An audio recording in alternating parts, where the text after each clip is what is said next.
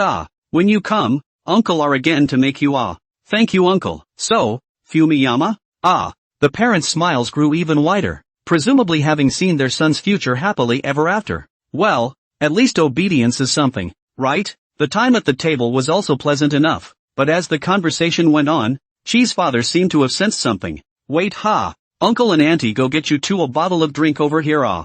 Drinks? Isn't that just? Said Chi mother, who wanted to say something, but was stifled by Chi father's tug. Go, get some more. He made a frantic wink. Oh, good, then you two wait a bit.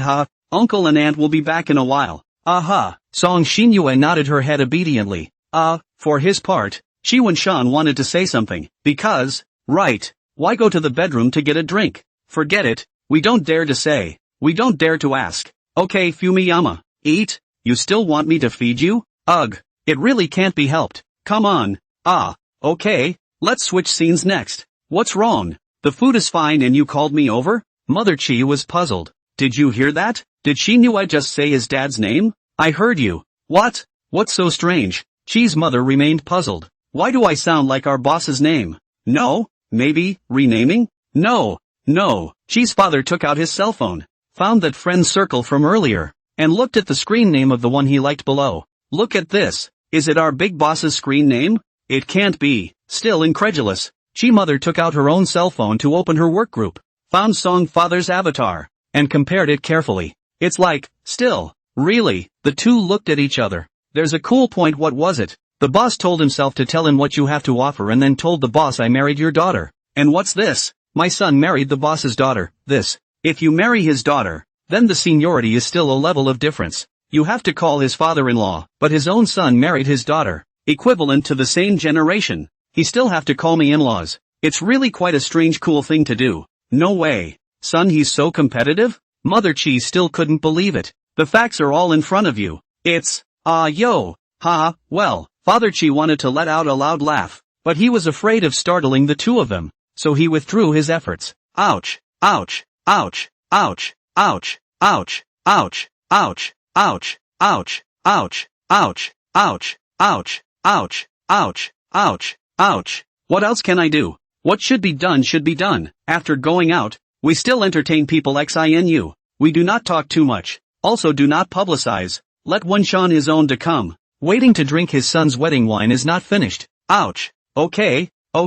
What a surprise, this. Chi mother had an indescribable feeling. Hard to say with which feeling is most similar. It's so sound and cool. After that, Chi's father and mother reset their facial expressions so that they wouldn't have to go out and reveal something. Oops. There's no more drinks. I'm sorry, but the rest of these should be enough to drink, right? Do you want to buy some more? Where can you two find it if you go to the bedroom? Spat Chi Wenshan, still not holding back. And, look at the expression on his parents' faces. How do they feel happier than before? Strange. What's going on? He was a bit curious. No, auntie, no need. Just sit down and eat. It's still Xin Yue who can talk. It's much less worrying than that brat of mine. Auntie is really satisfied with you. Thank you, Auntie, for liking me. Is this Auntie already approving me as your daughter-in-law? He, she said half-jokingly, and looked at Chi Wenshan when she finished. Ha, that's for sure. It's just that xinu you still have to be more tolerant of Wenshan. If he makes you angry,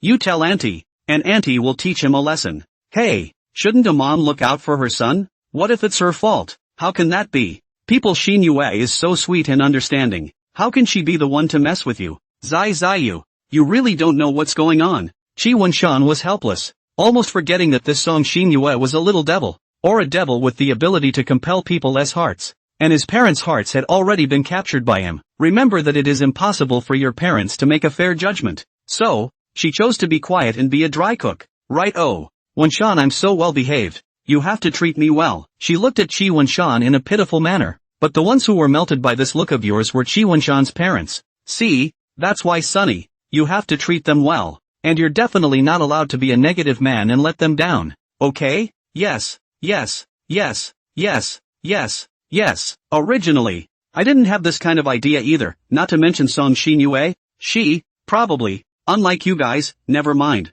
Maybe not as nice and gentle as you think. Shouldn't you, the party in question, make a comment about marrying me, honey? Song Shin Yue suddenly came to his ear and whispered, let's not be so carnal in front of my parents. Aha, no. Oh, don't worry. They can't hear you. Ha ha ha ha ha ha. That's so good. So good. Mother Chi was very happy. Well, so much for a pleasant dinner time. Afterwards, the dishwashing time, also a family of 3 all on the battlefield. Let Song Shin Yue sitting, she is very embarrassed, but also cannot argue with them. After all, one has become a part of this family yet, both in fact and in spirit. Hey, this feels good. Shin Yue, do you like the fruit? If you don't like it, Auntie will go get something else, because when Shan Hia has been living outside, the family hasn't prepared any snacks or anything. Haha. It's okay, Auntie. I'm alright. Thank you, Auntie. Song Shin Yue smiled and took it with both hands. Shin Yue, you're too polite. Do you two want to watch some TV together? Watch a movie or something? Your uncle has a membership and can watch anything. Auntie, just go about your business. You don't have to keep looking out for me. Auntie, I'm also doing my duty as the head of the family. Gu. It's so late. Why don't you stay here for the night? Xinue. You sleep in his room. Sonny, you sleep on the sofa. No, Auntie. It's not impossible for Wenshan and I to sleep in the same room, right? She tilted her head once and looked at Chi Wenshan. You're right, aren't you, Vincent? Chi Wenshan looked at his mom. Ha ha ha ha ha ha ha ha. Good. Mother Chi was amused. Hey, come here. Chi's father greeted. Oh, your uncle called me. You two feel free to play. Haha. What? Again? I'm having a nice chat with the kid. Mother Chi hurried over. Don't keep meddling in the children's affairs. It's most inconvenient for the two of them with us around. Let them get along on their own. I'm not afraid that Shin Yue will think that we've left her out, that we don't value her. Mother Chi also had an argument. Ouch. You've made it this far. It's not like people don't know what's going on. Okay. Then tell me what I should do as a mom. Don't worry about them. We'll go to our room and stay there. Leave the time to them to make arrangements. Got it? Okay. I wish my son was more competitive. Mother Chi went back to the living room and said to the two of them, well, that what? Auntie will go wash up first and go back to her room to sleep, so I won't bother you two. It's just after 8 o'clock, I think. Mom and Dad, when did you two go to bed so early? Uncle and Auntie worked hard all afternoon to receive me. Surely they will be tired. Wenshan, you talk too much. Look, Sonny, you learn more from people. Shin Yue, how good at talking. Be considerate and sympathetic to your mom's labor. Okay, it's been a busy afternoon. Alright, you two play. I'm going to bed. Well, good night, Auntie. Song Shin Yue revealed a sweet smile to show her appreciation, and Chi mother was very moved. With a thud, the door to his parents' bedroom slammed shut, and the whole house went quiet for a moment without much movement. It was like, it was just the two of them. I really didn't realize that Auntie would already be giving me an assist. It's you. Why are you tearing down my mother-in-law? Luckily, I'm resourceful. I got tongue-tied for a moment. And Shin Yue, you know I don't talk out of my head. I think you're afraid I'm going to do something weird to you if your parents aren't there. Aren't you? What? All still cowering now? No. He smiled awkwardly. You better. So, now that your parents are off resting too, we should do something, right? She put her hand on his shoulder and looked at him with a slightly wry smile as she slowly approached. Gonna watch some TV? Chi Wenshan's body felt like it had frozen. Yeah, what about before you watch TV, should you, do something? Her eyes looked like they were releasing some kind of compelling magic. Chi Wenshan didn't want to leave his sight at all, and all he could think about was her. Alright, you want me to make out with you? Come on, he's got a mouth on him. Inexplicably the heart was beating so fast. Is it because you know your parents are right next door? Also, it's really exciting enough. To use an inappropriate analogy, it feels like the plot of an NTR in a small Japanese national movie. What's with the Song Shin Yue still being a little surprised? Hey, I didn't realize there was a windfall. What do you mean? I really just wanted you to give me a hug. I didn't expect you to kiss me up. That's nice.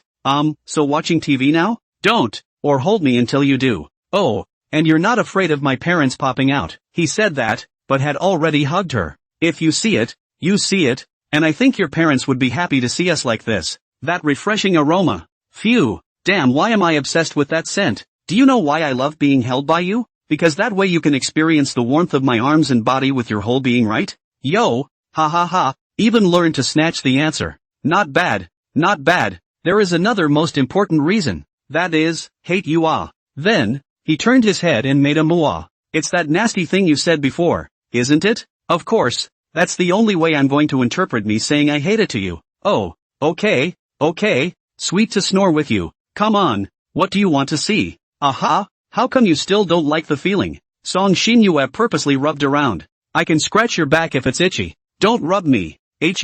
Ah, geez, that back does get a little itchy then. So reach in here and scratch it for me. Chi Wunshan really did as he was told. Well, the skin that ended up being wounded was a different feeling to the touch yet, but it was also quite silky smooth. He seemed to understand what it meant to have a giant slippery jade shoulder. Where? Up there. A little more. A little more. A little more. A little further up. It comes out of the neck. Oops. That should. It's at a snug fabric. You just lift it up and tickle it. When you say fabric, it's not the stretchy one I'm thinking of, is it? Yeah, that's what you said. Come on. It really tickles. Dawdle. It's not like you haven't touched it before. Come on. Oh, omit? Say, what are you looking at? There's still some time to kill. Let's watch a horror movie then. The last time we had a hammock effect it went badly and I wasn't happy with the results. So let's try again this time. Honestly, horror movies don't scare me. I'm only afraid to play horror games. Humph. TSK, TSK, TSK, TSK, TSK, TSK, TSK, TSK, TSK, TSK, TSK, TSK, TSK, and it's starting to act up. I don't believe it. Just pick one quickly. It's sure to scare you to death. Alright, then watch it. Chi Wunshan freed his hands to maneuver the remote control. You're still in the mood, aren't you? Dare to bet with me? Whoever screams out the most times will have to, data deleted, tonight. It's just a very green and healthy little activity. The writer just couldn't figure out what it was. No bets. 10 bets. 10 lies. Shay, you coward. Song Xinyue snuggled a little tighter again. Chi Wunshan picked and chose the movie Silent Hill. He'd heard of this one. It seemed like a great horror movie, so why not just take the time to watch it as well? At the beginning of the movie, Song Xinyue would still joke with him and try to scare him with clumsy tricks, but unfortunately, all of them failed without exception. No fun. Won't you pretend to be scared by me so you can coax me to be happy? Song Xinyue was dissatisfied and gently grabbed his beaten back flesh. What's there to coax? Not scared is not scared. Pissed me off? Humph. Believe it or not, I'll turn into a ghost at night and give you a trick to ghost press the bed? He. Let you in bed completely unable to move. Can only be dominated by me? This does not scare you half to death? Saying that, Song Xinyue became excited and revealed a demented smile. Well, it didn't look like she was joking. That won't scare me. You're such a cute ghost. How can you scare people? Chi Wunshan rubbed his head. Shay, you're starting to sound good at this point? Ho, I won after all. Oh, she turned smug again. Yes.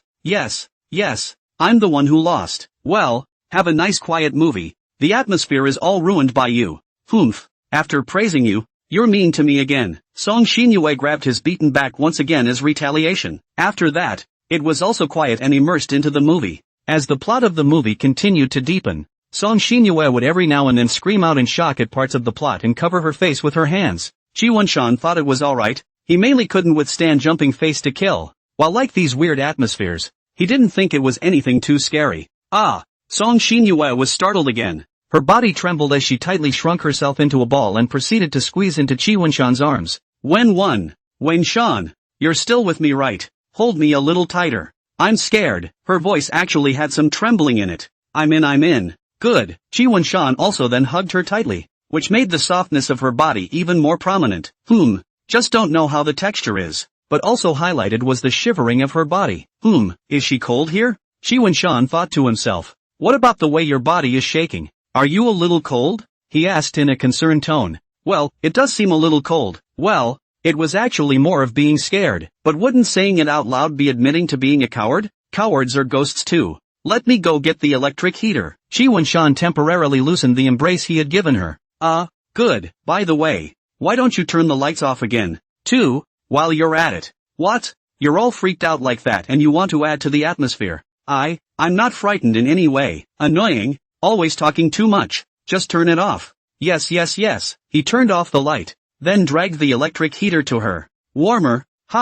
Well, it would be warmer if you came over and hugged me now. Coming. He hugged this lump of Song Xinyue. One sphere of darkness is etched in one's DNA. Right now there was just the light from the TV and the light from the street outside coming through the window. Anyway, it's pretty dim as all, combined with horror movie sound effects and graphics. Well, doesn't that make for an immersive experience? Aha! Song Xinyue screamed, covering her face. Holy shit! Chi Wunshan was also shocked. After the scene, both of them gradually calmed down. Song Xinyue shrunk even smaller now. This way, she could squeeze a little more into Chi Wunshan's arms, and she could feel a little more secure. Chi Wunshan, on the other hand, did oral gymnastics, that is, he stretched his lower facial muscles, pretending to look bashful. But one thing is common, and that's a racing heart. Wunshan, did you just scream out in fear? Ha ha ha, didn't you still say you wouldn't be scared? It was your screaming that scared me. I wasn't scared. I wonder if you guys are watching the horror game live with the upstarts screaming? I can't believe you're blaming me for this. Tough talker. Shay, you love it. He slapped her head. Hey, hit me. She pouted. Well, the status is sort of adjusted. Right. So let's move on. Vincent? I'm in. What's wrong? Nothing, just wanted to make sure you existed. I'm not going to run. Don't be afraid. Aha. After a while, she spoke again. Vincent? I am. He purposely tightened his grip, coming to have to tell her he was behind her the whole time. That's not what I'm asking you. I want to ask you, can you hear my heartbeat? It's so fast. This question puzzled Chi Wunshan. Oh, her faint scent wafted over some more, messing with his mind a little. Hey Shu! Unexpectedly, Song Xinyue suddenly came to a turn and pressed her ear tightly against his chest. Holy shit! Ouch! You suddenly came this way, scaring me. Chi Wunshan was caught off guard by her sudden hit. Look at that! You're still being tough when I say you're timid. Heart beating so fast. Thump thump thump. So pleasant to the ear. It's not normal for a person not to be startled when they're suddenly hit like that while they're in a state of concentration, right? Don't say anything that interrupts me from listening to your heartbeat. Ooh-hoo. Okay, enough listening, now proceed to hold me. Song Xinyue turned back around and ordered. Yes, as ordered. However, although he put on a big tail on the surface, Chi Wunshan was already thinking about how to catch Song Xinyue on the inside. Hasn't she been trying to scare me before? I'll scare her too. It's called a courtesy. Chi Wunshan had thought about the form of scaring, and now he was just waiting for the right moment. Find a point where she was the most nervous, and suddenly give her a jumping face kill. Ha. Chi Wunshan laughed wickedly in his heart. Now that the content of the movie continues to advance, the atmosphere is getting weirder and weirder. It just feels like something is coming. Song Xinyue was getting more and more uneasy. She was now quite nervous and very afraid of what was going to pop up on the TV in the next second. Chi Wunshan could naturally sense it, and he felt that the time was coming. So, he freed his hand and turned on the flashlight function of his cell phone, ready to give himself a light in a while. Vincent? Fumiyama? Wunshan, are you there? Song Xinyue gulped as she felt the touch of one of her hands disappear. Come on back. Don't scare me. There was still no reply. Song Xinyue got a little annoyed and turned her head to try to grab his face for a bit. Aha! Chi Wunshan screamed strangely and gave her a sudden face. Ah! Song Xinyue let out a sharp popping sound. People tend to engage in stressful behaviors when they are in extreme panic. Afterward, Song Xinyue didn't hesitate to give Chi Wunshan a big forced pocket. What are the two kids doing in the living room? Every now and then there were a few screams and ghostly cries from outside. Chi's mother, who was lying on the bed looking at her cell phone, was wondering. There was a rather loud noise that just came from what sounded like a slap in the face. It's not a fight, is it? Why are you worrying about the kids now that they're in? Let them have their fun. It doesn't matter if they tear the house down tonight. What you're saying, and tearing the house down, it's a metaphor. Get it? You brush up on your little video. You people, I'm concerned about my child and it's nosy. Well, looking at the extent of Chi Wunshan's blush, it would be quite refreshing to be put on Weihu Mountain. So, Mother Chi doesn't have to worry at all. It's this blush that comes from the outside and is all. Wunshan, sorry. I didn't mean it. Song Xinyue became incoherent. Just now she actually slapped him. Now she was quite chagrined. It took a while before Chi Wunshan recovered from his dazed state. His face was a fiery pain. For the first time in his life, he was slapped in the forced pocket. So painful. Is this the punishment for disobedience? Okay, he rubbed his face. Sorry, quickly let me see. Does it hurt? It's so red. I'm sorry Wunshan. I really didn't mean it. Song Xinyue rubbed his face very gently, her eyes filled with worry and apologies. It's fine. I was in pain for a moment and it's gone. Really? Does your face still hurt now? I'm sorry Wenshan. I'm really sorry. What's up with her being so anxious that she's crying? Obviously I'm the one who's getting beaten up. Never mind. Her tears are actually a kind of apology. I've been told it's okay. Besides I'm not in pain. It's fine. It's fine. He stroked her brain. Really? Is it really okay? You're not going to feel bad for me because of this. No it won't. I'm going to get really mad at you if you keep saying that. He embraced her face to face. Good. Song Xinyue turned back around after claiming a wave of Chi Wenshan's scent. But really? That's on you too. Why, scare me a bit and cause me to react with such stress. Yes. It's my fault. He wrapped his arms around her waist. I'm just saying. But, it's not like it's really your fault anymore. It's not like I'm being unreasonable. I know. He stroked her head. I was just trying to tease you too. So that when your movie started you scared me. Ugh. I didn't expect you to react so much. Never mind. I'm willing to take a beating from you. Is your revenge heart so heavy? Humph. Since you really want to finish your revenge, then, want to also listen to my heartbeat? She squirmed and said, are you sure? It's all over. So posting is nothing, right? Forget it. Let's just watch the movie. I don't know how many wonderful scenes were recorded just now. Good. He rested his chin against her shoulder, then held his face against hers for a moment. Forget about sticking a bear's mouth. Stick a face. You're really getting away from me. Fumiyama. I love you so much like this. Well, let's both stop and watch. All the efforts he did in the past were for today and a sweeter tomorrow. Hey. Up to now he's still in the dark. You have absolutely no need to interact with those so-called friends. Even though it's not completely cut off from the yellow-haired turtle, it's within my acceptable range, right? I don't think you'll blame me even if you find out about all this, right? After all, I've already firmly occupied everything in your heart then. Song Xinyue smiled up. She would be like this when she thought of happy things yet, though that smile soon faded due to the horrific plot of the movie. Can't look away. The heart-stopping movie-watching trip was over, and Chi Wenshan rubbed his slightly sore eyes, incidentally also pulling back his own soul which was on cloud 9. It's scary, shrank Song Xinyue. She was still a little too intent on it. Well, it's all been read, so let's go to bed. But it feels like I'm going to have a terrible nightmare at night. I don't dare to sleep. Fumiyama, what should we do? A hint of cunning flashed in her eyes.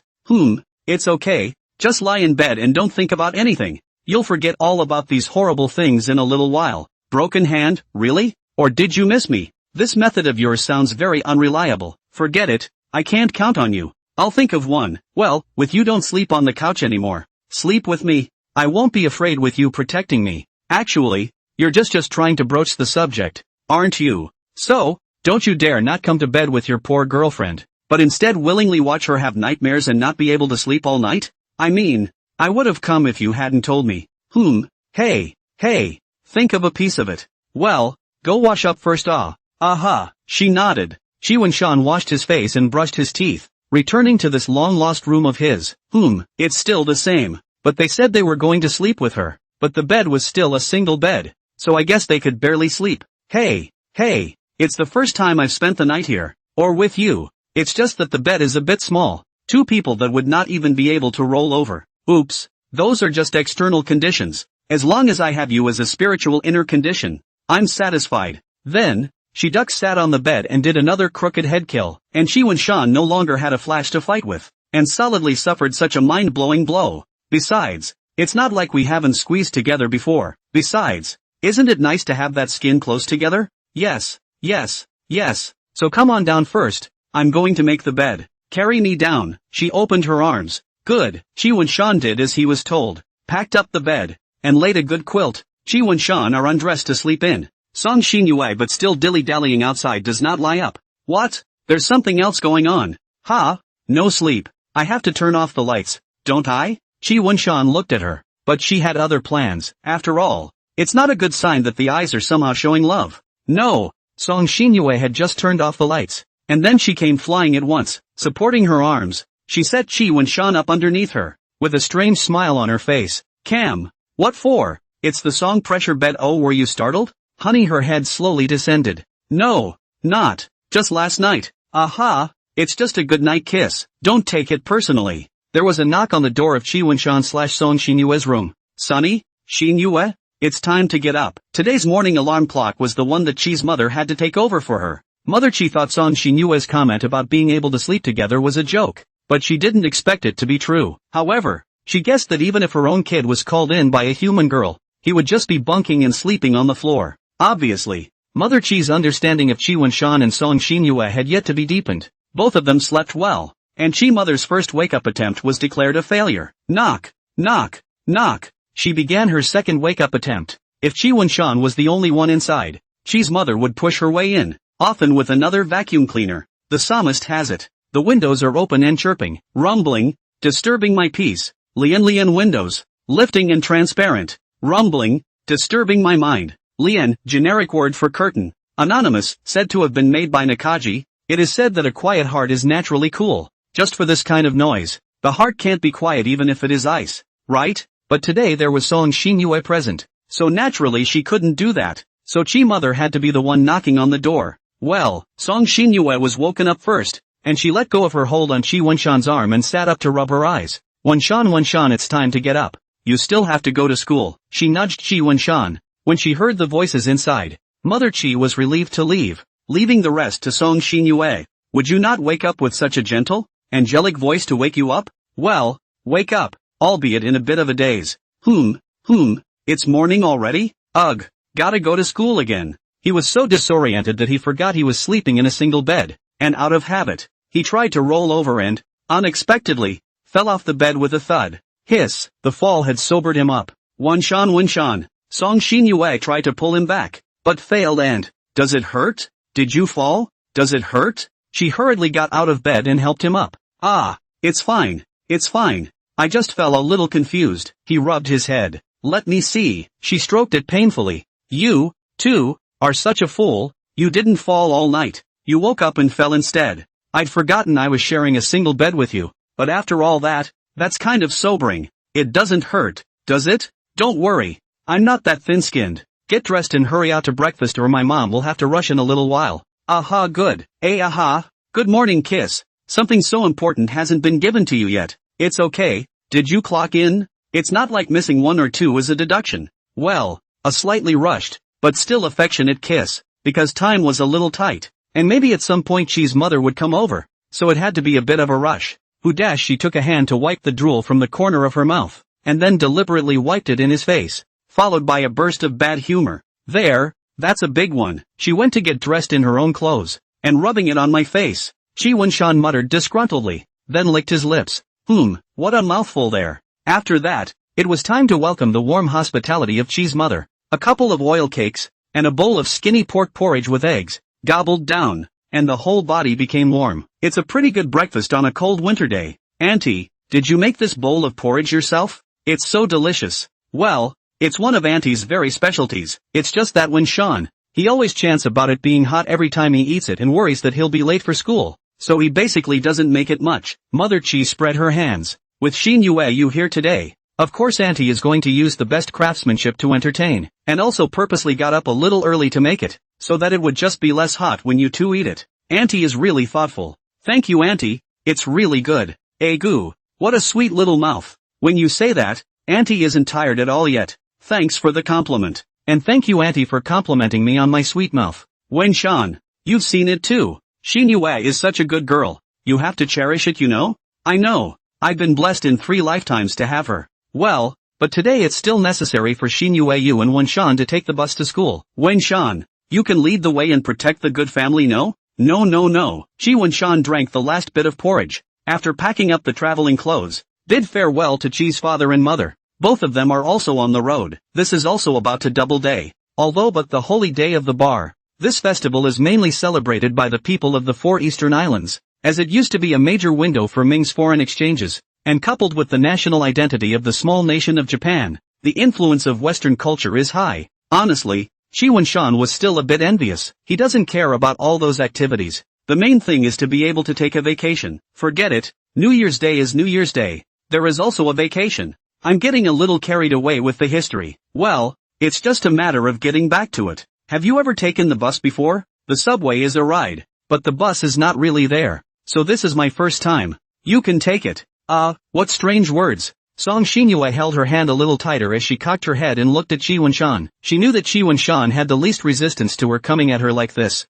So, you can take me through the experience. Oh, it feels like it's going to be a very new experience. Well, it will be, but it's just a bus ride. How new can it be? What do you know about freshness? Ha, it's unemotional. Didn't I hear the bus was crowded? Then you'll have to stick close to me, if you catch another woman's scent, he said, while giving him a bluffing look. Don't worry, Chi Wen-shan patted her head. Hey, pat me on the head, asshole. Ha, let's see you coax me when we get to school. Shortly after arriving at the bus stop sign, a car came by. Seeing the door open, Song Xinyue wanted to get on, but was stopped by Chi Wen-shan. What's the matter? Won't let me get in the car? This is the 7. We're taking the 9. What's different? Their stops are different, and you're driving further away from the school on this bus. So that's how it is? Understood. Looks like you really haven't been on one yet. If I didn't follow you, I'd probably be in a daze by the time you got off.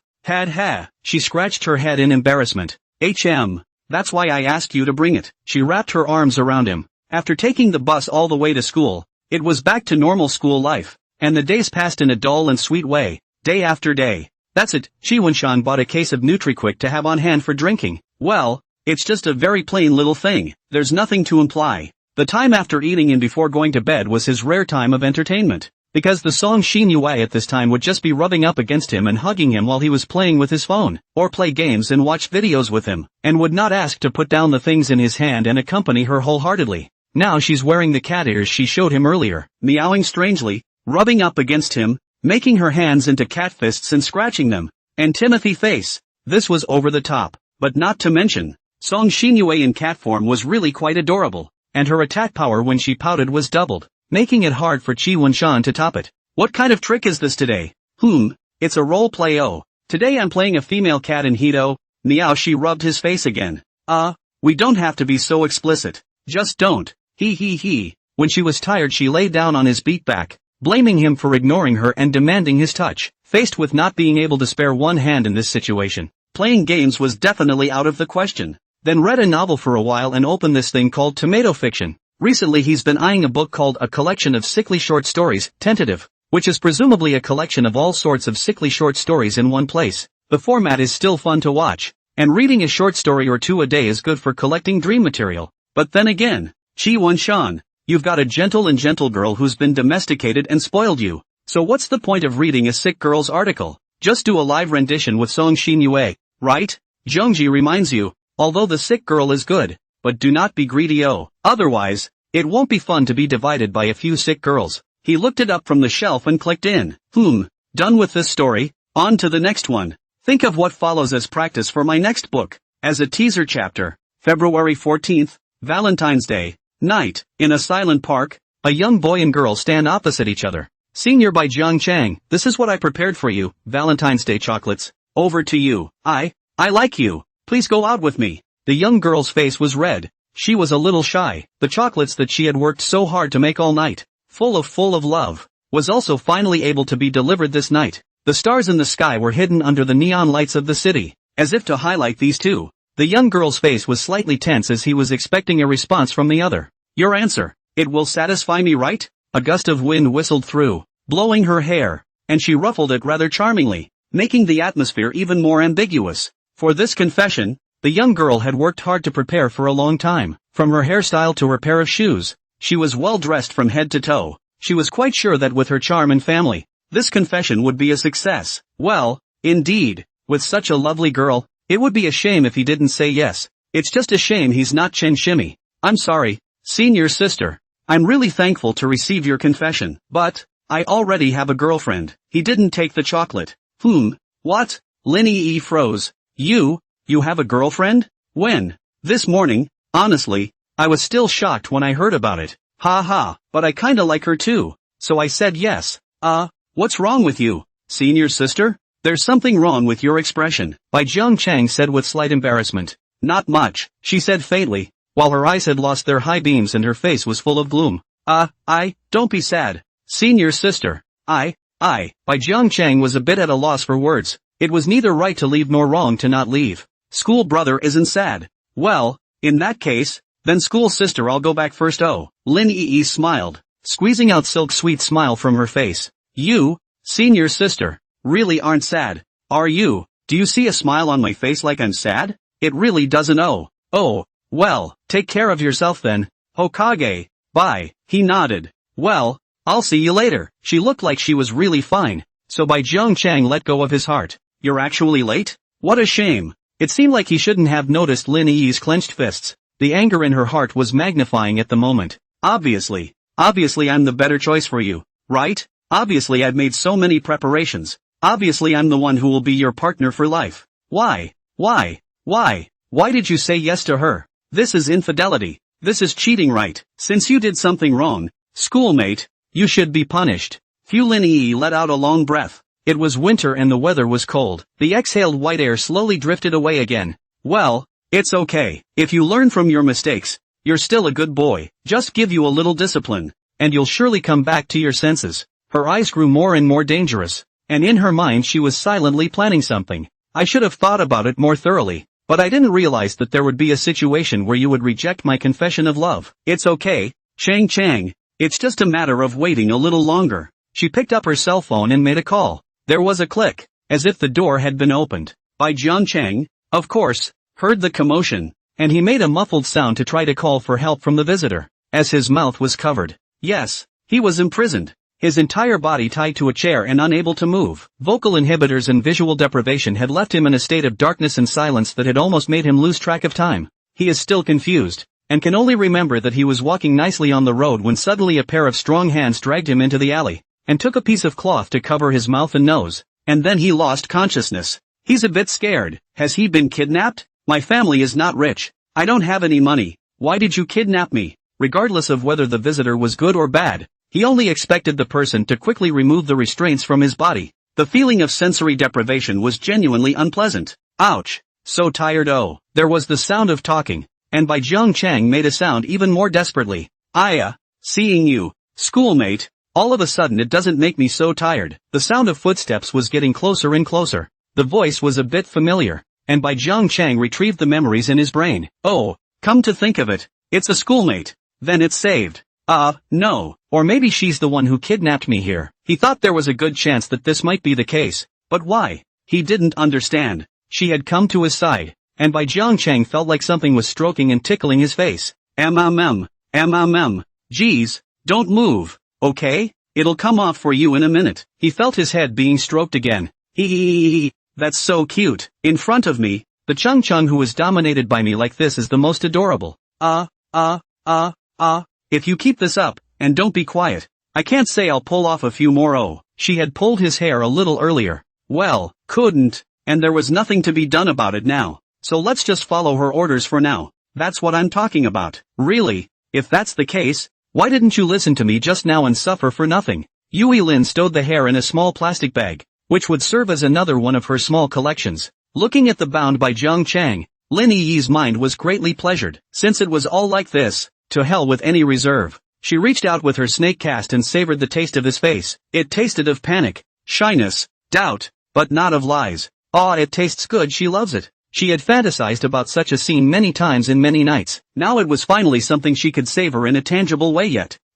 She mischievously blew air into Bai Zhengchang's ears, and Bai Zhengchang wanted to scratch, but unfortunately couldn't do it. Do you know how cute you look right now, Hokage? So tantalizing. She reveled in his scent. But that was a disgusting face when you rejected my confession. Hey, let's take a picture first. Lin Yi strongly wrapped her arms around his neck and leaned towards her face. Then she opened the front camera of her cell phone. Click save the precious moment. Well, is that all you want to talk about? Well, it's also true that I need to have a good conversation with you yet. She stroked Bai Zhengchang's head again. Then, Lin Yi untied his blindfold. Again, she thoughtfully took her hand to shade him, so that he, who had come out of the darkness, could adjust to the light. Now that he was finally able to take a look at his surroundings, which were airtight with a few vents all around, he surmised that he was probably in a basement, or some kind of warehouse or something. Taking a closer look around, there were actually a few pieces of furniture lying around. There was a coffee table, sofa, and even a bed.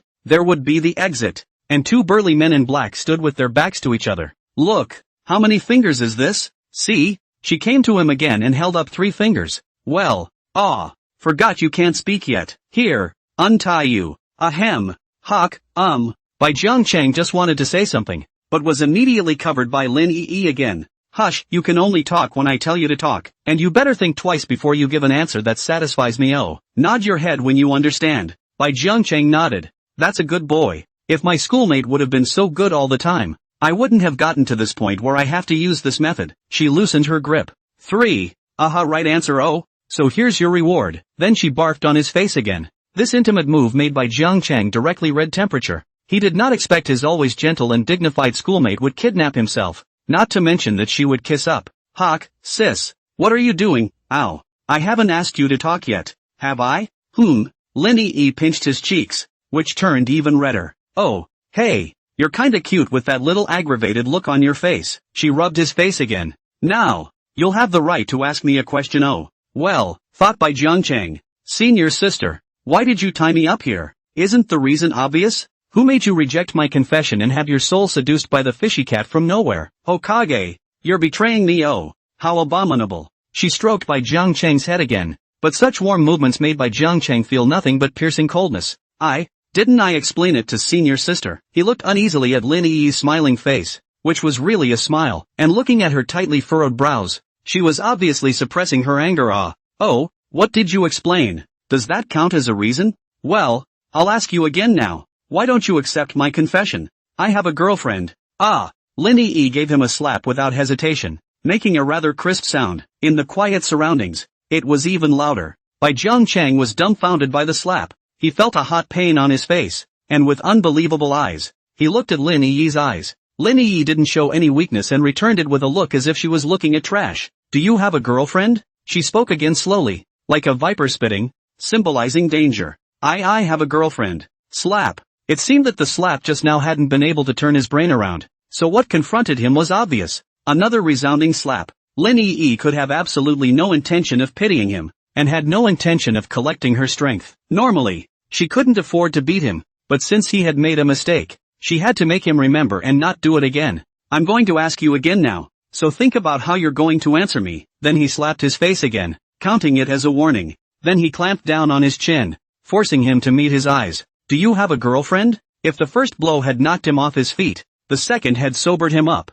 Disobeying her would definitely take another hit, and the most important thing to do right now was to calm her down first. Well, no, I've never had a girlfriend. Lin Yi nodded. Look, isn't that a good answer for both of us? She loosened her vice-like grip on his hand. So, since you don't have a girlfriend, schoolmate, why don't you say yes to schoolmate's confession? Bai Jiangcheng stammered, not daring to answer. I'm not ugly, am I? I have a good personality, don't I? I've always cared about you, right? Then why don't you say yes? Is there anything about me that displeases you? No.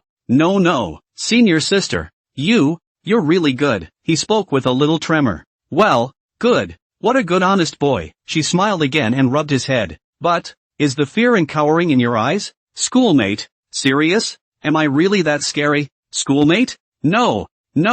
It's just that it's definitely normal to be scared when you're suddenly brought to such a place. Ha. Bai Jiangcheng moved his wrists. The bundle is very tight. Almost can be said that there is no room for maneuvering. One can say that they cannot break free at all. Is that right? She came up to his face, forcing him to look only into his eyes. Let's just barely believe you for now. She gently tugged at his face. Then I'm going to ask you again right now. Is it okay to be a schoolmate's boyfriend? This I just promised someone not long ago. Now being forced by the school sister to be her boyfriend. How can I talk to them? What's the point of thinking about that when you're locked up? The important thing right now is to calm down your sister. So let's just agree to it. Alright, I promise. As soon as the words left her mouth, Lin Yi immediately kissed her. Not enough.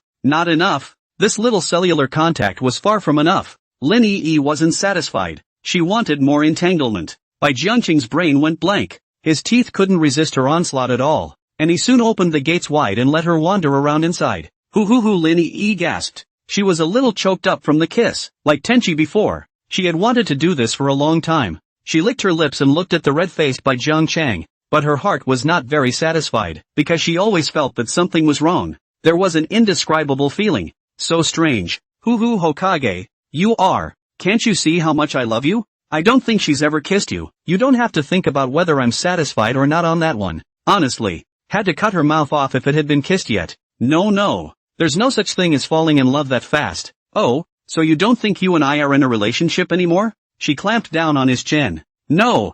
I was just quick with my tongue and said the wrong thing just now. Don't take it to heart. Senior sister. Yeah, good. That'll save you some trouble too. Bai Jiangchang gulped uneasily. Now his fate was completely controlled by her. Where is her own gentle schoolmate? What does she want? Is she just forcing me to accept her confession? But to go this far? Lin Yi looked at him again with a scrutinizing gaze, as if she knew what was wrong. There was no ambiguity at all when I kissed him just now. He didn't get into character at all yet. It feels like he's just being perfunctory. Looking at you, it's not possible that you're just trying to rely on going along with me first. Perfunctorily. Actually don't like me at all. Don't want to be my boyfriend at all? No.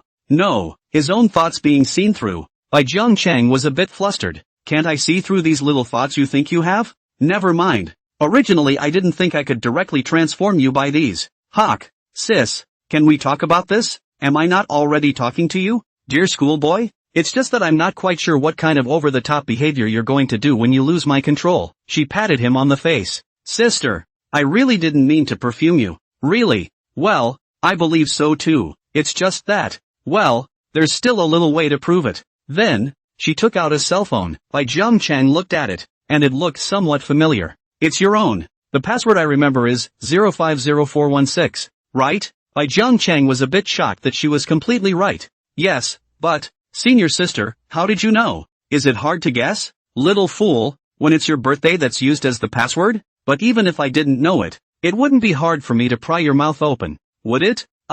Your mesmerizing eyes, said Lin Yi, holding his face up to her. And these soft lips of yours. She pressed her fingers against the purest of his and proceeded to forcefully pry them away, warping into his knocking walls. Stir and pull out another thread. All of them are so cute I really don't want to give you up to anyone ahem. Well, let's get on with business. Then she cleaned up the remaining seasoning on her fingers as if she were sipping them after eating potato chips. This scene could make Bai Jiangchang's heart skip a beat. Oh, found it. She opened the phone book on his cell phone and showed him the number of someone whose name was set to bitch. In the introduction below, it was written all about going to hell. Shiredo thought that if she remembered correctly, this person should have been called girlfriend originally. Doesn't that look a little familiar? Since it's a schoolmate's cell phone, it's okay for me to modify something randomly, right? So, senior sister is thinking? What an acute little twit. She pushed his forehead gently. There's one more item to show you. Then, she took out her own cell phone and opened a mysterious software, showing it across to him. This seems to be a video? In it was a woman sitting on a bench with what looked like a slightly upset face, looking at her cell phone and not knowing what she was posting. His girlfriend? The guy in there looks familiar, doesn't he? This one is a very, very bad person. Why did Hokage get in touch with her, and set her up with such an ambiguous name? Senior sister, you don't. Senior sister, you calm down. Bai Jiangchang looked at her in horror. Oh yo. Look at the concern in your eyes. Disgusting. So disgusting. Snap. Crisp sound. Bai Jiangchang felt like his brain was buzzing. He was a bit angry. However, it definitely couldn't be on display, or else he would still have to take a meaningless beating. He closed his eyes and forced the fire back. Hokage, I'm sorry. Sure enough, a little beating makes you obedient. Good boy. She rubbed her head, really enjoying the feeling of him submitting to her. What about the fact that you're totally not taking responsibility for what you just said? Is that like you're treating me like a girlfriend? I was wrong. He lowered his head, gasping for air. Okay, keep your head up and keep looking. Look, see these guys here? She pointed her finger at him. A couple of men in civilian clothes with sunglasses, masks, and duck caps were sitting not far from her, glancing her way every now and then. What do they do? You'll find out soon enough. Next, I'll dial her number. You know what to say, right? If you don't know, I have a script for you here. I'm very sweet, aren't I? With that, she scratched behind him and brought a sheaf of paper from somewhere, flipping it open to show him the contents. Full of slurs, full of the most extreme human malice. Forget it, I know what to say. I'll just do it myself. He laughed bitterly. That's a forced smile. I really don't like it. Bai Jiangchang's eyes widened as he felt like he was going to get another hit. Ha. Look at how scared you are. It's okay. Sooner or later, you'll be made to feel happy for me from the bottom of your heart. She picked up his cell phone and dialed the number. Beep, and it picked up. She turned on the speakerphone to bring it to the heel of his mouth, and with her other hand she showed him the screen of her other cell phone. It looked like she was on the phone over there. or live. Hello? Hey, you're finally willing to answer my call. What are you doing? Why did you delete my WeChat? Why don't you answer the phone? You're not a boyfriend, are you? I'm angry. Humph. Come over and coax me. Bai Jiangcheng glanced at Lin Yi and quickly withdrew her eyes again. Just now, her eyes seemed to be flashing as if they had a red light in them, an appearance of wanting to eat someone. Well, Coco, Li Yueka. I've thought about it. I don't think we're right for each other. Let's split up. Ha? What? It's a lie. Don't you joke about that. It's outrageous. I'm not kidding. I'm really thinking about it. We've only been together for, not even 2 days, right? Why are you breaking up with me? Can you give me a reason? Her tone was breathless. Reason? There's no reason. When I first promised you, I just wanted to play around and lie to you. But I didn't expect you to take it seriously. TCH, you still really think I like you? Lin Yi's expression was a bit satisfied, which made Bai Jiangcheng feel a bit more at ease. I'm sorry, Coco. I was also trying to protect each other and didn't have a choice. There was a long silence there. Looking at her in the camera, her body seems to be trembling, as if she's holding something back. I see, so that's what you are. Bastard, is it fun to lie about my feelings? A person like me shouldn't be able to ask for happiness. She hung up the phone and wiped her tears. It wasn't nice to be let down when you're full of heart. Bai Jiangcheng did his best not to let his current mood show. Otherwise, he really didn't know what Lin Yi would do. Forget it, be the bad guy, as long as she's okay. Hokage? I came as you said. Are you still satisfied? Barely. After all, I was hoping you'd say something a little more vicious. And here it is. She didn't turn off her cell phone. Those plainclothes men on the other end made their move. Li Yueka couldn't even call for help. And in 3 or 2 strokes, she was taken into the van, and then disappeared into the camera. Only then did Lin Yi put away her cell phone and looked at Bai Jiangcheng with a smile on her face. Sister? I've already done what you said. What are they doing? Did I say to spare her? You've already paid for your mistakes. She hasn't. The mistake she made was crossing the line. Do you think she should be punished? What are you going to do with her? Yo, you actually don't even call yourself a schoolmate anymore? It's not too late for you to apologize. I'm sorry, schoolteacher. Well, I can forgive you if you know you're wrong. Oh, see, she stroked his head. Her technique was gentle. This little bitch or orphanage out of the fatherless and motherless guy, also worthy to fight with me. After receiving a little favor from you, you dare to glare at me. Aren't you saying that a little too much, senior? He looked at her with wide eyes. Excessive? Ha, she choked him. Looks like you're still thinking about her. How unpleasant. Never mind. You won't be able to look at her more than once after she's dirty anyway, right? What? Don't. Shirisumi felt it getting harder and harder to breathe, and he understood what that meant. Ha ha ha ha ha ha ha ha. I was right then. Your eyes dimmed all of a sudden. She pushed a little harder. Ahem. Hoo dash. She felt almost done and let go. Okage, you're crazy. Crazy? Gee, let's just say you're flattering me. You're right. I am crazy. Originally I didn't have to be so crazy. But what? The result is that all the hard work goes down the drain. I really never expected it. My dearest schoolmate would accept another person's confession. She messed you up. There's nothing wrong with me doing it a little more desperately, right? Bai Jiangcheng eased a little bit. Just now can really brain lack of oxygen to the inability to think. But, even if he recovered, what could he do? I can't imagine. I really can't. Right. Call the police. Yeah. Well, at least we have to try and get a chance. Look at you. This is not giving up yet. Oops. Is it still grasping for some kind of lifesaver? Let me guess what it is. She picked up her own cell phone and pressed 3 buttons on the dialing key, then showed it to him. You were thinking about this, right? Hey, I still know you. No, I'll listen to you. Schoolmarm, I wasn't thinking about that. Cunning, it's no use. Oh, here, look at this call again. Well, this one you definitely wouldn't know. Call it and guess who will answer? The sound of this phone call was quite harsh to Bai Jiangcheng's ears. What was she up to? He still couldn't figure it out. Hello, is that your uncle? What? Why is my little niece calling me all of a sudden? Running away from home again? I'm not taking an uncle. Humph, what a desperate uncle. Just came to greet you. Even if I run away from home, I won't go to your place for refuge. There's room for me. Well, uncle's fault. It's really all right, isn't it? Really? Well, I'll hang up now. Bye, uncle. Bye. Well, what a pleasant chat. By the way, Chang, do you know, what is the name of the director of our city's security bureau? It seems that his surname is also Lin. Bai Jiangcheng's head went down. he naturally understood what it meant. Haha, really leaned in. This schoolmate's family of his own is really full of talent. Well, but my uncle is very cynical about public and private matters, so he probably won't let me get away with it. But the people under him may still want to flatter me. Saying that, she cupped Bai Jiangqing's face and looked at his godless eyes and smiled with satisfaction. Now you've got that look in your eyes. What about finally giving up? Just forget about her, okay? It's none of your business what she's going to face. Bai Jiangqing protested with silence. Not talking? Is the spiritual nourishment that schoolteacher gave you not enough? It's okay, I'll pry your mouth open, hero. She leaned in. 1,000 followers. Aha! It's time for a new feature. I can't say it explicitly, or I'll say it's irrelevant but not scrutinized. So anyway, look at my homepage and thank you all for your support now. I really appreciate it. Again, it's been a long time. Bai Jiangqing felt like his body was actually releasing dopamine and getting comfortable. So strange. Obviously,